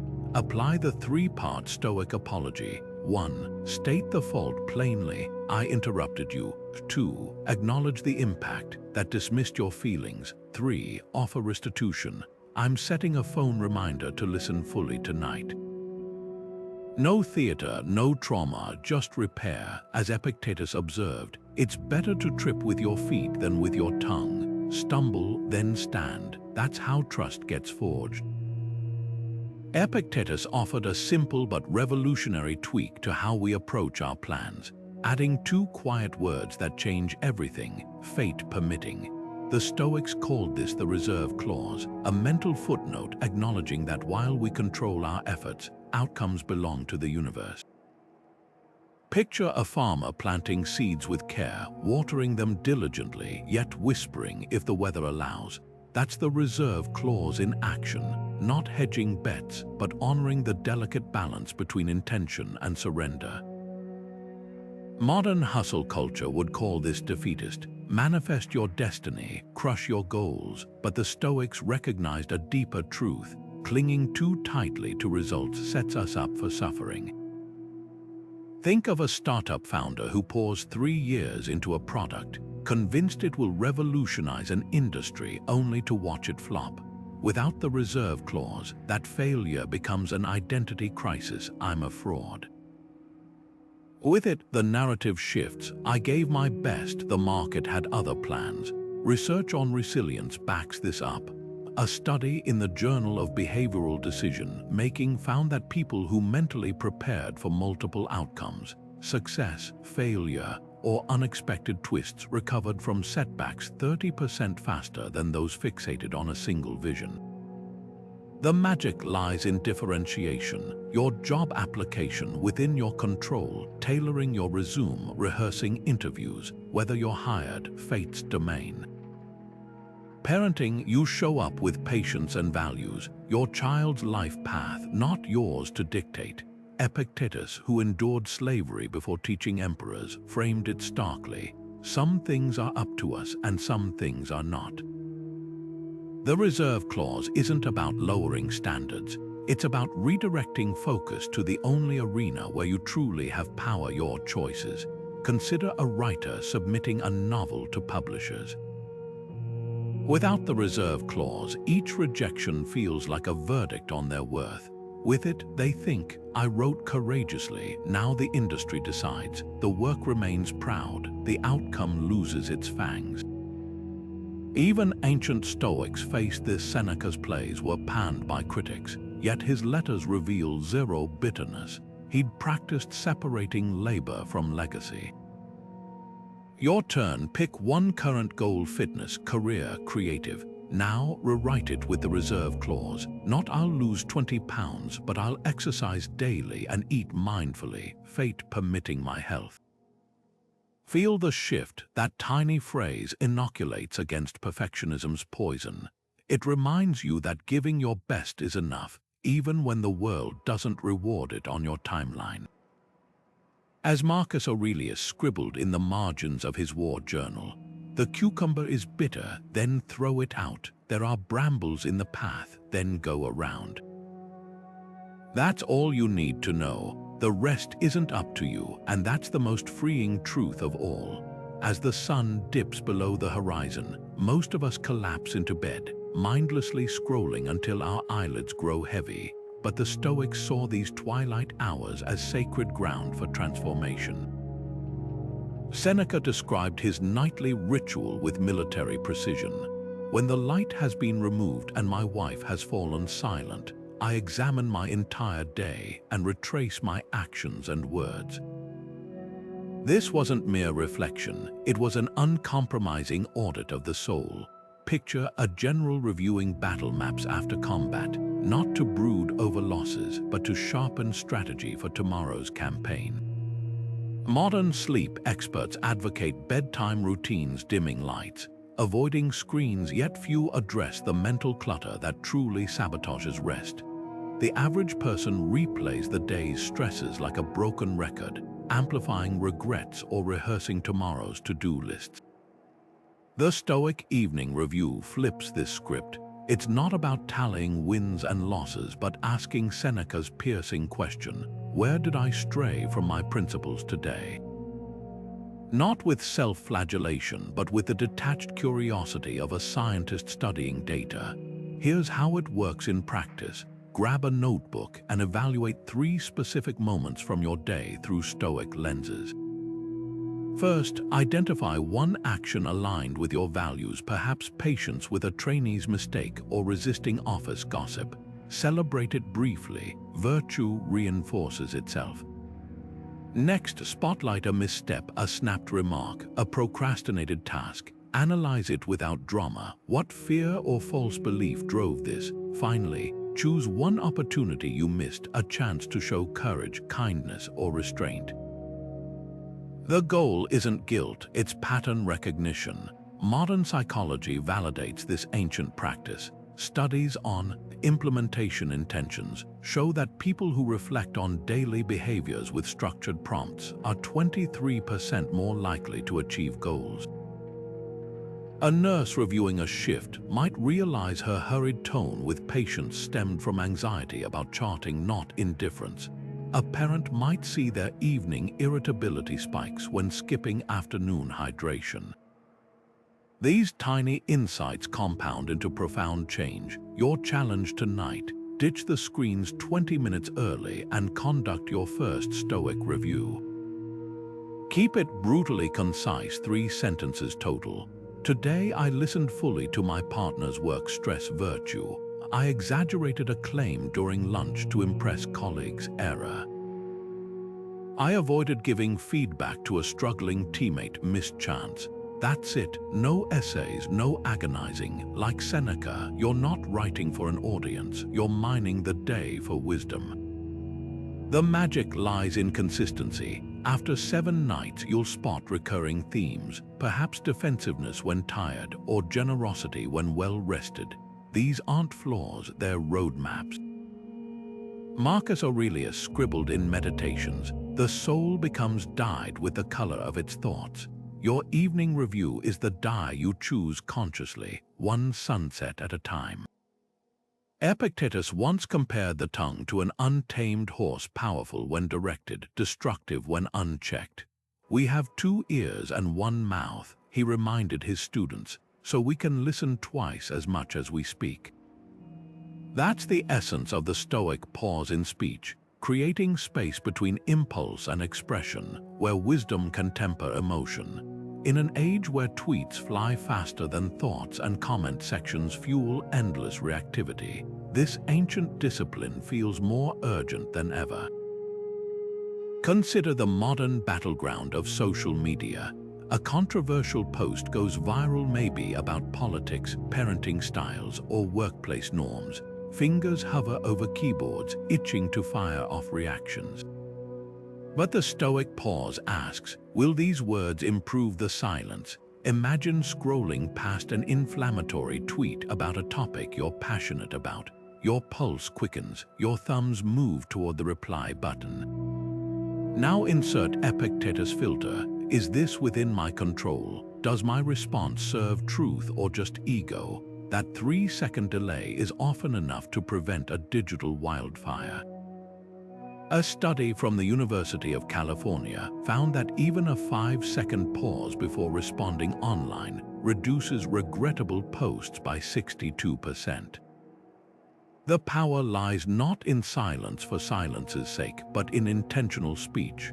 Marcus Aurelius modeled this as emperor, writing, "Ask yourself, does this need to be said?" By me now, 3 questions that diffuse countless conflicts. A manager critiquing an employee's presentation might blurt, "This lacks depth," triggering defensiveness. With a Stoic pause, the same feedback becomes, which sections do you feel could use more data? The difference isn't sugarcoating, it's precision welding instead of blunt force. History's greatest mediators mastered this art. Abraham Lincoln drafted his famous hot letters to opponents, then locked them in a drawer. Eleanor Roosevelt would count to 10 before answering press questions, transforming potential gaffes into diplomatic statements. Even nature teaches this wisdom. Bamboo bends in storms while oak branches snap. The pause isn't weakness, it's the flexibility that preserves integrity. Your challenge today is deceptively simple yet transformative. Before speaking or typing, whether in a meeting, text thread, or grocery store encounter, practice the Stoic triad: pause. Breathe, filter, pause to disrupt autopilot, breathe to oxygenate clarity, filter through Epictetus questions: is it true? Is it necessary? Is it kind? You might find, as the Stoics did, that your most powerful words aren't the ones you unleash, but the ones you choose to hold. Imagine lying on your deathbed, not in fear, but with stark clarity, reviewing the story of your life. What moments would shine brightest? Which regrets would sting sharpest? Marcus Aurelius meditated on this daily, writing, "You could leave life right now." Let that determine what you do and say and think. This isn't morbid fixation. It's the ultimate lens for cutting through life's noise. The meetings you stressed over, the grudges you nursed, the perfect home you chased, how much would any of it matter in those final breaths? Now contrast that with how we typically operate. We lose sleep over a critical email, obsess over Instagram likes, or rage at rush hour traffic as if these were eternal verdicts on our worth. But picture someone who's just received a terminal diagnosis. Suddenly, their priorities crystallize not in grand gestures, but in quiet realizations. That coworker they avoided, now a lunch together seems precious. The hobby they never had time for, now every unpainted canvas feels like a stolen opportunity. The Stoics called this Memento Mori, not to dwell on death, but to illuminate life. Consider a real-world example. A successful lawyer diagnosed with late-stage cancer shared how her perspective shifted overnight. Pre-diagnosis, she measured success by billable hours and partner approvals. Post-diagnosis, she regretted missing her daughter's school plays, the novels she never wrote, the friendships she neglected for depositions. What shocked her most wasn't the looming end. It was realizing she'd been postponing joy for decades, always chasing the next milestone. Marcus Aurelius anticipated this trap. You act like mortals in all that you fear, and like immortals in all that you desire.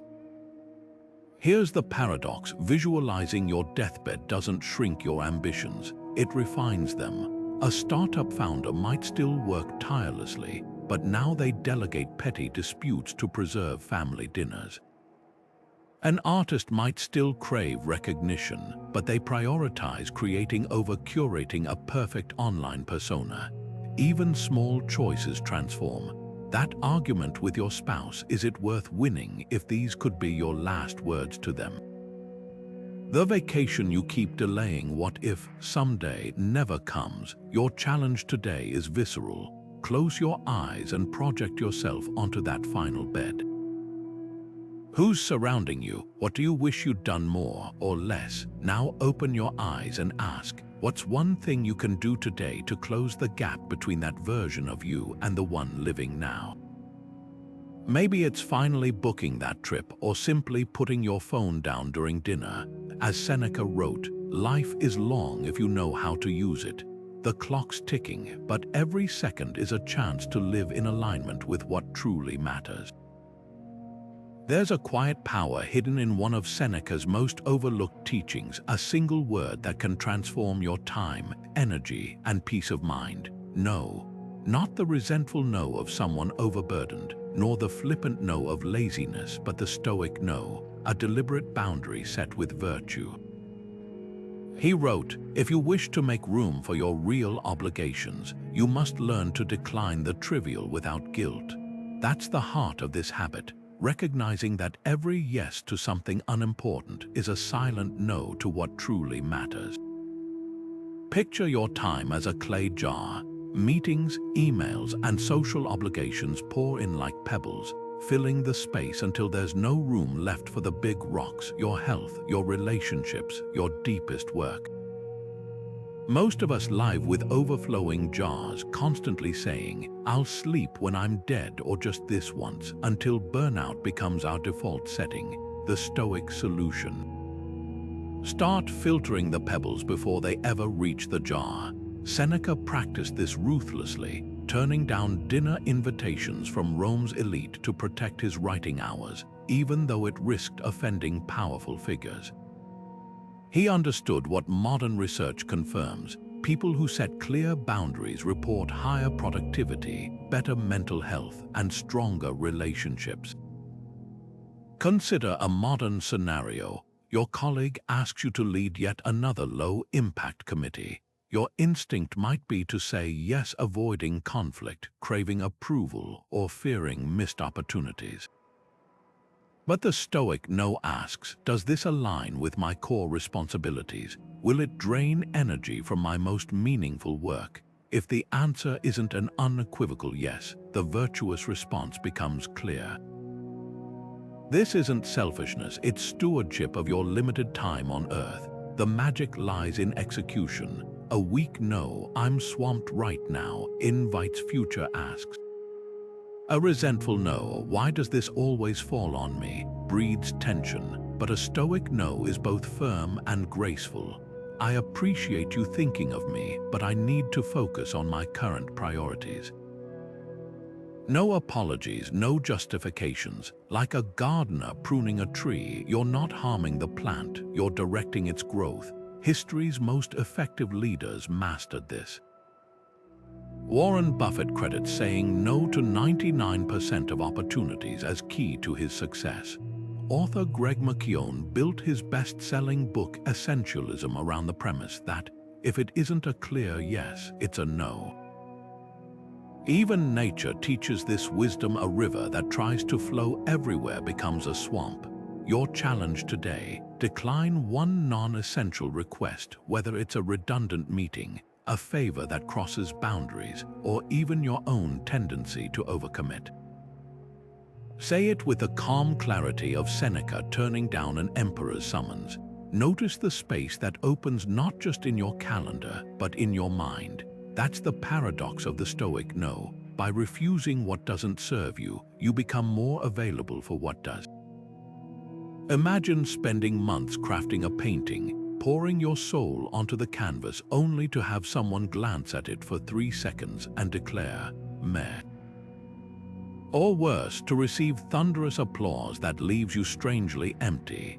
This is the paradox of praise that Epictetus dissected 2,000 years ago when he warned, if someone tells you that so and so speaks ill of you, don't defend yourself against what was said, but reply, "Yes, and he doesn't know the half of it, or he would have mentioned these other faults too." His point wasn't self-deprecation, it was liberation. The Stoic art of indifference to praise isn't about rejecting compliments, it's about refusing to let them define your worth or derail your purpose. Consider how modern life amplifies this challenge. Social media transforms approval into a currency, likes as dopamine hits, follower counts as status symbols. An artist posts their work online, refreshing the page every 30 seconds to see if it's performing. But here's what Epictetus would ask: does the painting become better or worse based on those numbers? Or take a writer obsessing over Amazon reviews. 5 stars swell their ego, 3 stars ruin their week. The Stoics saw this roller coaster for what it is, handing your emotional reins to strangers. Marcus Aurelius, who ruled Rome at its height, scribbled reminders like, "It's possible to be a good man without anyone realizing it, not as consolation but as fact." The magic lies in separating creation from validation. Picture a chef who tweaks a recipe solely based on Yelp comments. Soon the dish loses its soul. Contrast that with Julia Child's approach. She cooked to perfect her craft, not to please every palate. When critics panned her early shows, she laughed and kept going. That's Stoic indifference in action, listening to feedback without needing it to survive. Modern psychology confirms this. Studies show that artists who create primarily for intrinsic joy produce more original work and report higher fulfillment than those chasing external validation. So how do you cultivate this balance? Start with Epictetus' litmus test before sharing your work. Whether it's a presentation, a poem, or a parenting choice, ask, did I do this with integrity? If yes, the applause becomes gravy, not the meal. The critique, just data, not verdict. Try this today. Create something small, a sketch, a meal, even a thoughtfully arranged bookshelf, and show no one. Sit with the quiet satisfaction of knowing you shaped the world, even if no one notices. That's the Stoic secret. When you stop needing praise, you're free to do your best work. And ironically, that's often when the world starts paying attention. Marcus Aurelius once wrote about passing strangers in the street as if exchanging a silent pact, a fleeting moment where two lives intersect, never to cross again with the same intensity. He called this the Stoic Handshake, not a physical gesture, but an unspoken recognition of shared humanity in transient encounters. Think about the last time a barista handed you coffee or a neighbor nodded hello on your morning walk. How often do we rush through these micro interactions on autopilot, already mentally 3 steps ahead? The Stoics proposed a radical alternative. Treat every encounter, no matter how brief, as if it were a thread in the tapestry of your character. Consider the modern paradox. We're more connected than ever, yet genuine presence has become a rarity. We swipe through faces on dating apps while half listening to coworkers. We exchange perfunctory "how are yous" without pausing for answers. Contrast this with Marcus' practice. He trained himself to see each interaction, even with those he'd never meet again, as an opportunity to practice virtue. A Roman senator might dismiss a slave as invisible. Marcus would remind himself, this person breathes the same air, fears the same losses, and deserves the same dignity as I do. That shift from overlooking to acknowledging is the essence of the Stoic handshake. Here's how it works in practice. Imagine you're next in line at a pharmacy. The cashier, visibly exhausted, scans your items with mechanical efficiency. Most of us would grab our bag and leave without a second thought. But the Stoic handshake asks, what if you looked them in the eye and said sincerely, I hope your day gets lighter? Not as a scripted nicety, but as a deliberate act of seeing someone's humanity. Studies reveal such micro moments of connection release oxytocin, the bonding hormone, reducing stress for both giver and receiver. A hospital janitor who started addressing patients by name saw satisfaction scores rise 19%. Why? Because he transformed routine cleaning into a series of Stoic handshakes. The magic lies in intentionality.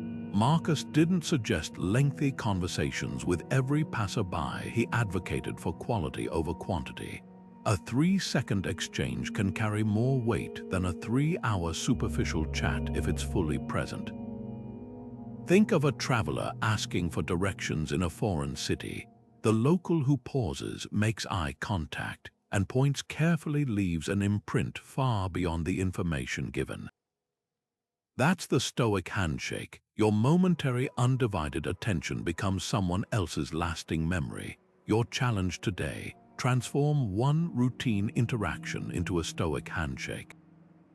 Maybe it's thanking the delivery driver by name, or actually listening when a grocery clerk says, "Have a nice day." Notice how it alters the energy, not just theirs, but yours. As Marcus scribbled in his journal, what injures the hive injures the bee. Every dismissive glance we give weakens our own empathy. Every genuine connection strengthens it. The next time a stranger's path crosses yours, remember, you're not just passing time, you're exchanging something far more precious: recognition. Marcus Aurelius scribbled a line in his private journal that would echo through centuries: "The obstacle is the way." At first glance, it sounds like a contradiction. How can the very thing blocking your path become the path itself? But the Stoics saw obstacles the way a blacksmith sees raw iron, not as barriers, but as material waiting to be forged into something stronger. Marcus used the metaphor of fire, writing how flames don't stop when they encounter wood, they consume it, transforming it into heat and light.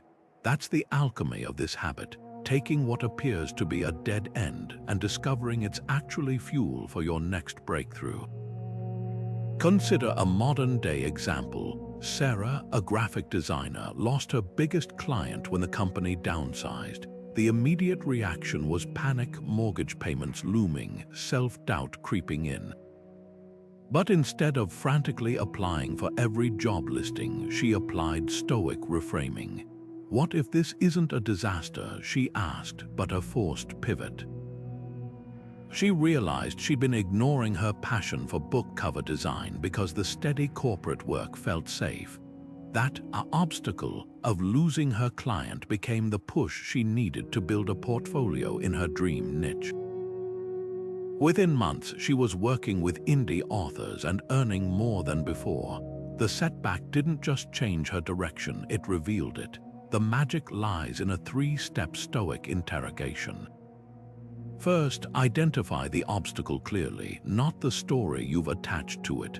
"My boss rejected my proposal" is a fact. "I'll never get ahead here" is a fiction. Second, ask what this obstacle reveals. Maybe a skill gap you've avoided addressing or a market need others are overlooking. Third, experiment with rehearsal. How could this very challenge be the unlikely solution? A chef whose soufflés keep collapsing might discover the failure leads to a revolutionary flourless dessert. A writer whose manuscript gets rejected might realize self-publishing gives them creative control traditional routes never would. Your challenge today: pick one current obstacle, a project setback, a strained relationship, even a daily frustration like traffic. Apply Marcus' fire metaphor. How could this very situation contain hidden kindling for growth? Maybe the delayed train becomes enforced meditation time. The critical feedback highlights where to sharpen your edge. The obstacle isn't just something to overcome, it's the whetstone against which you're being sharpened. As the Stoics knew, the difference between a stumbling block and a stepping stone isn't the object itself, but how you choose to use it. Epictetus once told his students, "The first thing to do when attacked by a disturbing thought is to take a deep breath, as if you've just surfaced from icy water." That's the essence of the Stoic breath, not just inhaling and exhaling, but using the rhythm of your lungs as an anchor to drag yourself back from the storms of worry or regret. Picture this: you're stuck in bumper-to-bumper traffic, late for an important meeting. Your grip tightens on the wheel, your mind races with visions of angry bosses and missed opportunities. But then you remember Epictetus' advice: one deliberate inhale through the nose, feeling the cool air fill your chest, then a slow exhale through pursed lips like you're fogging a mirror. That simple act creates a pocket of stillness in the chaos, a reminder that while you can't control the traffic, you can always reclaim the next moment. Modern science now confirms what the Stoics intuited. Researchers at Harvard found that deep breathing activates the parasympathetic nervous system, the body's natural brake pedal, slowing your heart rate and dialing down stress hormones. Navy SEAL use box breathing: inhale for 4 counts, hold for 4, exhale for 4 to stay calm under gunfire. Even Silicon Valley executives swear by the 4-7-8 method to quell pre-presentation jitters. But here's what sets the Stoic approach apart. It's not just a stress hack, it's a philosophical reset button. When Marcus Aurelius wrote, "You have power over your mind, not outside events," he was pointing to this exact practice. Each conscious breath is a micro-rebellion against reactivity, a choice to respond rather than erupt. Your commute or any daily stress point becomes the perfect training ground. The next time your train gets delayed or your inbox pings with yet another demand, try the Stoic triad: pause, breathe, reclaim. Pause your mental spin cycle. Breathe deeply enough to feel your ribs expand. Then reclaim the present by asking Epictetus' question: what's actually mine to control here? You'll often find the answer isn't the external circumstance, but your next thought, your next action, your next breath. Tonight, as you brush your teeth, steal 30 seconds to practice 3 intentional breaths. Inhale for 5 counts, exhale for 7. The extended exhale triggers deeper relaxation. Notice how the first breath scratches the surface of tension, the second begins to loosen it, and the third might just reveal something startling. You were never trapped in the chaos. You are just forgetting to anchor yourself in the one thing that's always available: the air filling your lungs, the stillness beneath the noise. That's the Stoic secret. Peace isn't a place you reach. It's a rhythm you remember, one breath at a time. Marcus Aurelius often ended his days by stepping outside his palace, gazing at the stars, and reminding himself of a humbling truth: you are a little soul carrying around a corpse. At first glance, it sounds bleak, but unpack it, and you'll find one of the most liberating perspectives Stoicism offers. He wasn't diminishing human life. He was zooming out to the cosmic scale, where individual worries shrink to their proper size against the backdrop of spinning galaxies and infinite time. This is the cosmic perspective, the habit of seeing yourself not as the center of the universe, but as a conscious speck within something vast and magnificent. Picture Earth from space, a pale blue dot suspended in darkness, as Carl Sagan famously described it. All human history, every empire and invention, every heartbreak and triumph has unfolded on that fragile speck. The pollution clouding our cities from orbit, it's an invisible wisp. The traffic jam ruining your morning, less than a pixel. This isn't nihilism, it's clarity. The cosmic perspective doesn't erase meaning, it filters out the noise so real meaning can shine. When Marcus wrote, "Think of the substance of the whole universe and how small your share of it," he wasn't saying your actions don't matter. He was saying they matter precisely because they're part of something greater. Now contrast this with how most of us operate. We agonize over a coworker's offhand comment as if it's a global crisis. We scroll through news feeds convinced today's outrage is the definitive chapter in human history. The Stoics called this megalothymia, the delusion of self-importance. A modern example: climate change. It's easy to feel powerless when faced with melting ice caps and rising emissions, but the cosmic perspective flips the script. Yes, your individual carbon footprint is a drop in the ocean, but oceans are made of drops. The activist who rallies a community, the engineer who designs a cleaner fuel, even the parent who teaches a child to recycle, each plays a role in the pattern. Here's the paradox: recognizing how small you are doesn't diminish your power, it clarifies your lane. A single ant can't build a colony, but without each ant's contribution, the colony collapses. Marcus ruled Rome with this mindset, viewing his empire as one thread in a tapestry that included barbarian tribes and distant lands he'd never see. He didn't excuse inaction because Rome was just one nation. He acted precisely because every nation's choices ripple outward. Your challenge tonight: step outside and look up. Not just a glance, but a long, quiet stare at the stars. Imagine your ancestors doing the same under those exact constellations thousands of years ago, and your descendants doing so thousands of years hence. Then ask, what's one small, solid thing I can do tomorrow that aligns with this vast story? Maybe it's choosing reusable packaging, mentoring someone at work, or simply listening deeply to a friend without checking your phone. The cosmic perspective isn't about feeling insignificant. It's about realizing you're both a whisper and an essential note in the universe's grand symphony. Seneca, who faced exile, chronic illness, and eventual execution by his own student, still found room in his philosophy for something unexpected: laughter. He wrote, "We should make light of all things and endure them with tolerance. It is more human to laugh at life than to lament it." That's the essence of the Stoic laugh, not dismissing life's hardships, but refusing to let them strip away your joy. Picture this: you're rushing to an important meeting when a sudden downpour soaks your freshly pressed suit. The old response might be frustration, even anger. Why does this always happen to me? But the Stoic laugh asks a different question. Isn't it absurd how much weight we give to things we can't control? And then you chuckle, not because the situation is funny, but because your reaction to it suddenly seems ridiculous. This habit isn't about toxic positivity or pretending storms don't matter. It's about recognizing the inherent absurdity in our attempts to control the uncontrollable. Take a minor modern disaster: spilling coffee on your laptop before a big presentation. The immediate panic, everything's ruined, feels justified until you zoom out.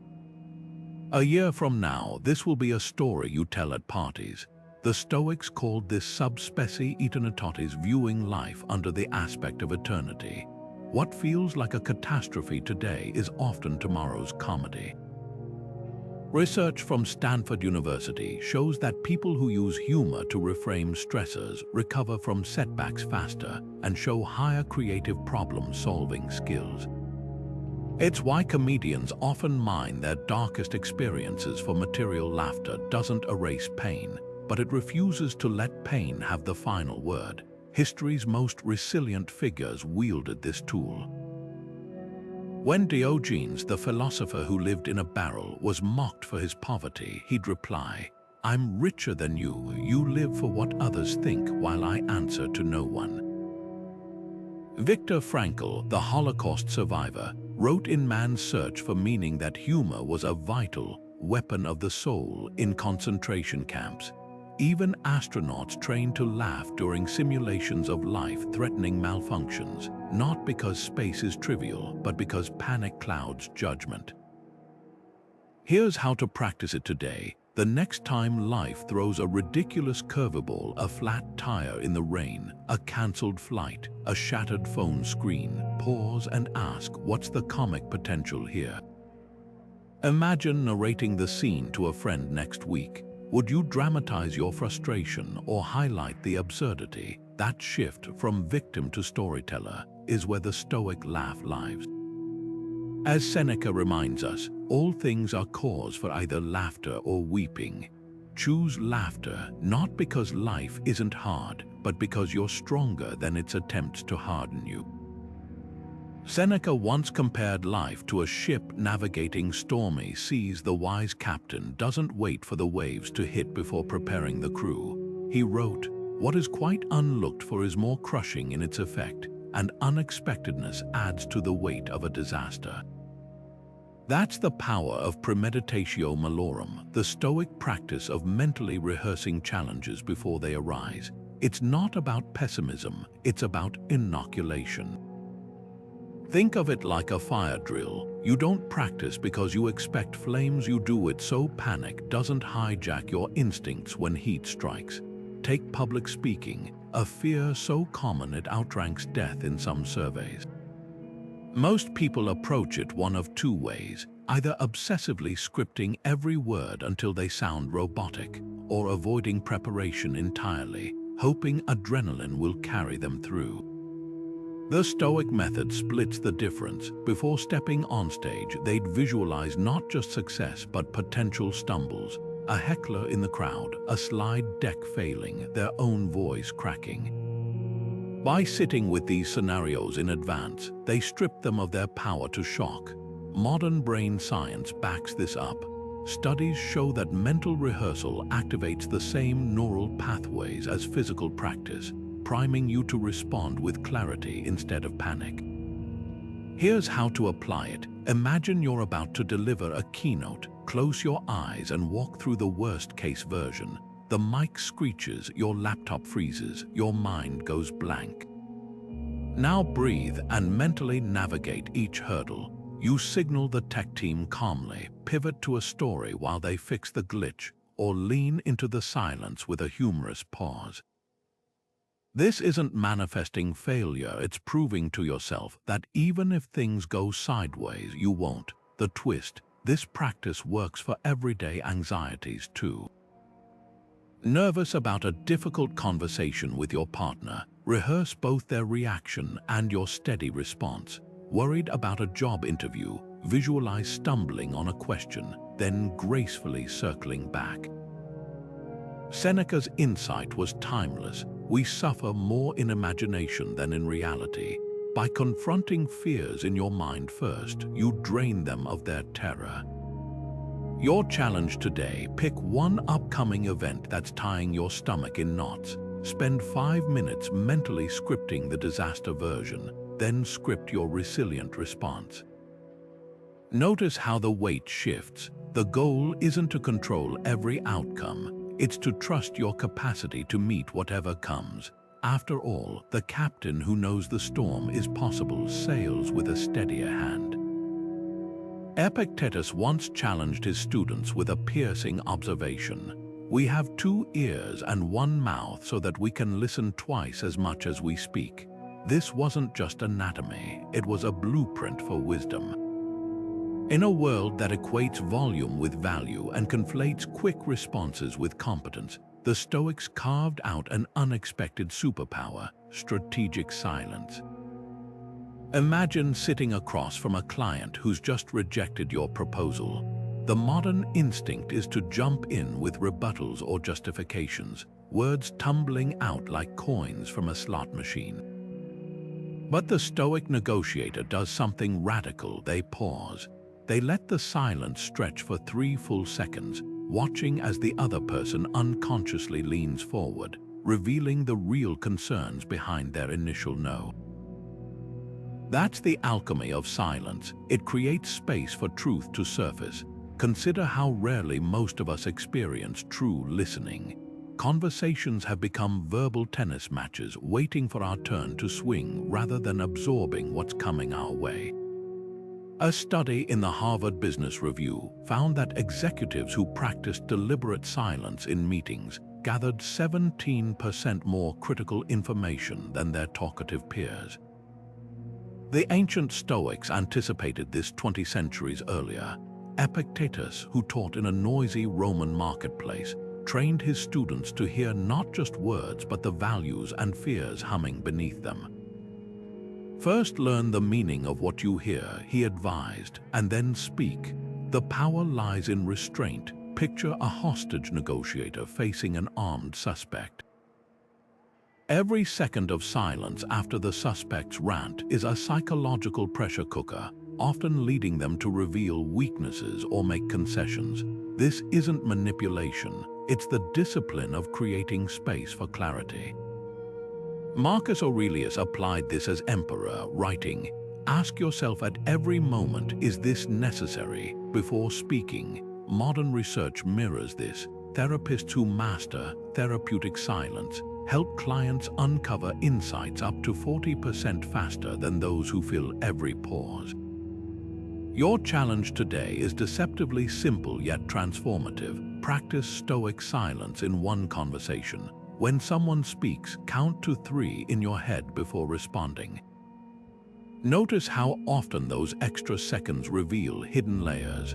A colleague's hesitation that signals unspoken doubts, a friend's nervous laugh masking real pain. Epictetus compared the tongue to an untamed horse. This habit is the bridle that turns rambling into resonance. The next time tension rises, remember, the most powerful words are often the ones you don't say. Marcus Aurelius sketched a simple diagram in the margins of his journal, a series of concentric circles rippling outward like stones dropped in a pond. At the center, he wrote, "What I control are his judgments, his actions, his values." The next ring, "What I influence are his family, his team, his immediate environment." The outermost circle, "What lies beyond me, wars in distant lands, the opinions of strangers, even tomorrow's weather." He called this the discipline of circles, and it's one of the most practical antidotes to modern overwhelm. Because here's the paradox: we have access to more information than any generation in history, yet we're drowning in anxiety about things that will never touch our lives.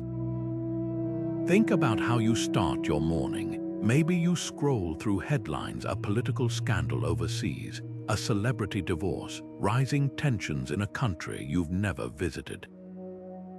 Each click pulls you further into that outermost circle, draining mental energy better spent on the work project awaiting your focus or the child who needs help packing their lunch.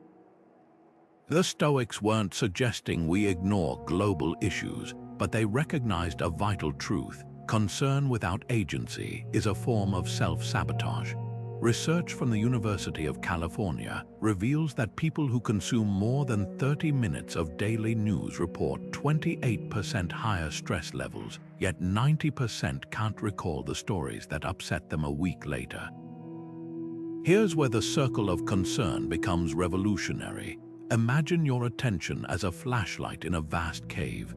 You can either swing it wildly, illuminating distant cracks in the walls, or train its beam on the path directly before you. A modern example: climate change. Fretting daily about melting ice caps might feel virtuous, but if it eclipses the energy you could devote to insulating your home or biking to work, you've misplaced your light. Activist Greta Thunberg embodies the Stoic balance. She focuses relentlessly on her sphere of influence, organizing strikes, speaking to legislatures, while ignoring Twitter trolls and media noise. Your turn: grab a sheet of paper and draw your own circles. Start small. In the center, list what's unequivocally yours to command: your morning routine, how you prepare for meetings, the tone you use with loved ones. The next ring holds what you can shape but not control: your team's morale, your garden's yield, your vote in local elections. The outer rim, everything else: celebrity gossip, geopolitical drama, that rude comment from a stranger online. Now audit your last 24 hours. Where did your mental flashlight linger? If you spent 40 minutes fuming about a politician's tweet but rushed through bedtime stories with your kid, the circles reveal a leak in your focus. The magic lies in redirection, not repression. When Marcus governed Rome, he faced rebellions and plagues in that outermost circle, but his journal shows he poured disproportionate energy into refining his own character and decisions. That's the Stoic secret. The more you strengthen your inner circles, the more your influence naturally expands. A manager who focuses on clear communication and fair leadership doesn't just improve their team, they set a ripple effect in motion. Tonight, try this experiment. Skip the doom scrolling and invest those 30 minutes in something within your innermost ring. A skill you've neglected, a letter to an old friend, even just sitting quietly with your own breath. Notice how the weight of the world feels lighter when you stop trying to carry all of it at once. Seneca ended each day with a ritual so simple yet profound that it became the cornerstone of his resilience: a quiet conversation with himself in the dim light of an oil lamp. He called it his daily reckoning, writing in his letters, "When the light has been removed and my wife has fallen silent, I examine my entire day and retrace my actions and words." This wasn't just journaling, it was a sacred audit of the soul, a chance to reconcile who he aspired to be with who he'd actually shown up as that day. Imagine standing before a mirror not to check your appearance, but to measure the alignment between your principles and your practice. That's the power of Stoic nightly reflection. It turns the mundane into the meaningful, one day at a time. Think about how most of us end our evenings. we collapse onto the couch, numbing the day's stresses with streaming marathons or doom scrolling until our eyelids grow heavy. The unprocessed moments, the snapped reply to a coworker, the avoided gym session, the half-hearted promise to a child, pile up like unpaid debts. Seneca warned that this avoidance breeds what he called a sickness of the soul, where small compromises compound into a life unlived. But here's the alternative he proposed. Spend 10 minutes before sleep as both judge and student of your own life. Not to berate yourself, but to consciously extract wisdom from the raw material of your experiences. Modern psychology validates this ancient practice. Studies show that people who reflect daily on their actions, specifically focusing on lessons learned rather than mistakes, may develop stronger emotional regulation and decision-making skills. A nurse reviewing a chaotic shift might realize her impatience with a patient stemmed from skipping lunch, not callousness. A parent might recognize that their most connected moments with their kids happened when phones were stashed away. These aren't just insights, they're course corrections waiting to be applied tomorrow. So how do you start? Begin with Seneca's 3 nightly questions, adapted for modern life. First, where did I act with virtue today? Maybe you listened deeply to a friend's struggle without rushing to fix it, or chose integrity over convenience in a small business decision. Celebrate these, they're proof of your growth. Second, where did I fall short of my ideals? Not to dwell in guilt, but to spot patterns. Did stress make you curt with loved ones? Did fear stop you from speaking up in a meeting? Name the specific trigger, not just the symptom. Third, and most stoic, what's one thing I'll do differently tomorrow? Keep it surgical. I'll pause for 3 breaths before responding when frustrated. Or, I'll tackle my most important task before checking email. The magic lies in consistency. This isn't a one-time exercise. It's the mental equivalent of brushing your teeth, daily maintenance to prevent decay. Marcus Aurelius' meditations began as these private nightly reflections, never intended for publication. Your journal doesn't need eloquence, it needs honesty. Over time, you'll notice recurring themes, perhaps a tendency to people please when tired, or bursts of creativity when you protect your mornings. That self-awareness becomes your compass. Tonight, before you reach for your phone or TV remote, try this instead. Find a quiet corner, a bathroom, a kitchen chair, even your parked car if needed. Ask yourself Seneca's questions, then listen without judgment. The goal isn't perfection, it's progression. As the Stoics knew, a life examined nightly becomes a life lived intentionally. And in that intention lies something extraordinary, the chance to greet each dawn not as the same person who stumbled through yesterday, but as someone slightly wiser, slightly stronger, ready to meet the day on your own terms. So here's the truth. These 42 habits aren't just a checklist, they're a forge. Each one is a tool for hammering obstacles into stepping stones, the way a blacksmith turns raw iron into blades. Stoicism was never about sitting on a mountaintop, untouchable and serene. It's about walking through the marketplace of life, through the noise, the chaos, the unexpected blows, and emerging not just unscathed but sharper. Marcus Aurelius ruled an empire in turmoil. Epictetus endured slavery. Seneca faced exile and betrayal. They didn't transcend suffering, they used it. And that's what this toolkit offers you, not a shield to hide behind, but a method to metabolize difficulty into strength. Perfection was never the goal. Even the great Stoics stumbled. Marcus wrote his journal reminders because he needed them. Seneca confessed to losing his temper. What set them apart wasn't flawlessness, it was the relentless return to practice. Think of it like learning an instrument. You don't pick up a violin and play a concerto on day 1. You scrape through scales, miss notes, and keep showing up.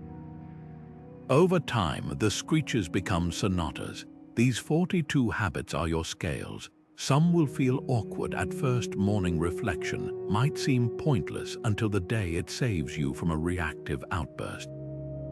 Negative visualization might feel morbid until it helps you face a real crisis with steadier hands. Epictetus put it best: no great thing is created suddenly, any more than a bunch of grapes or a fig.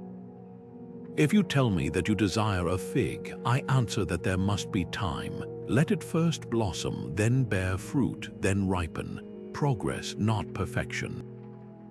So here's your invitation. Don't try to master all 42 habits at once. Pick one, just one. Maybe it's the Stoic pause, counting to 10 before reacting when your toddler spills juice again. Or perhaps it's nightly journaling, dissecting one interaction where you wish you'd shown up better. Let it take root. Watch how it quietly transforms your days.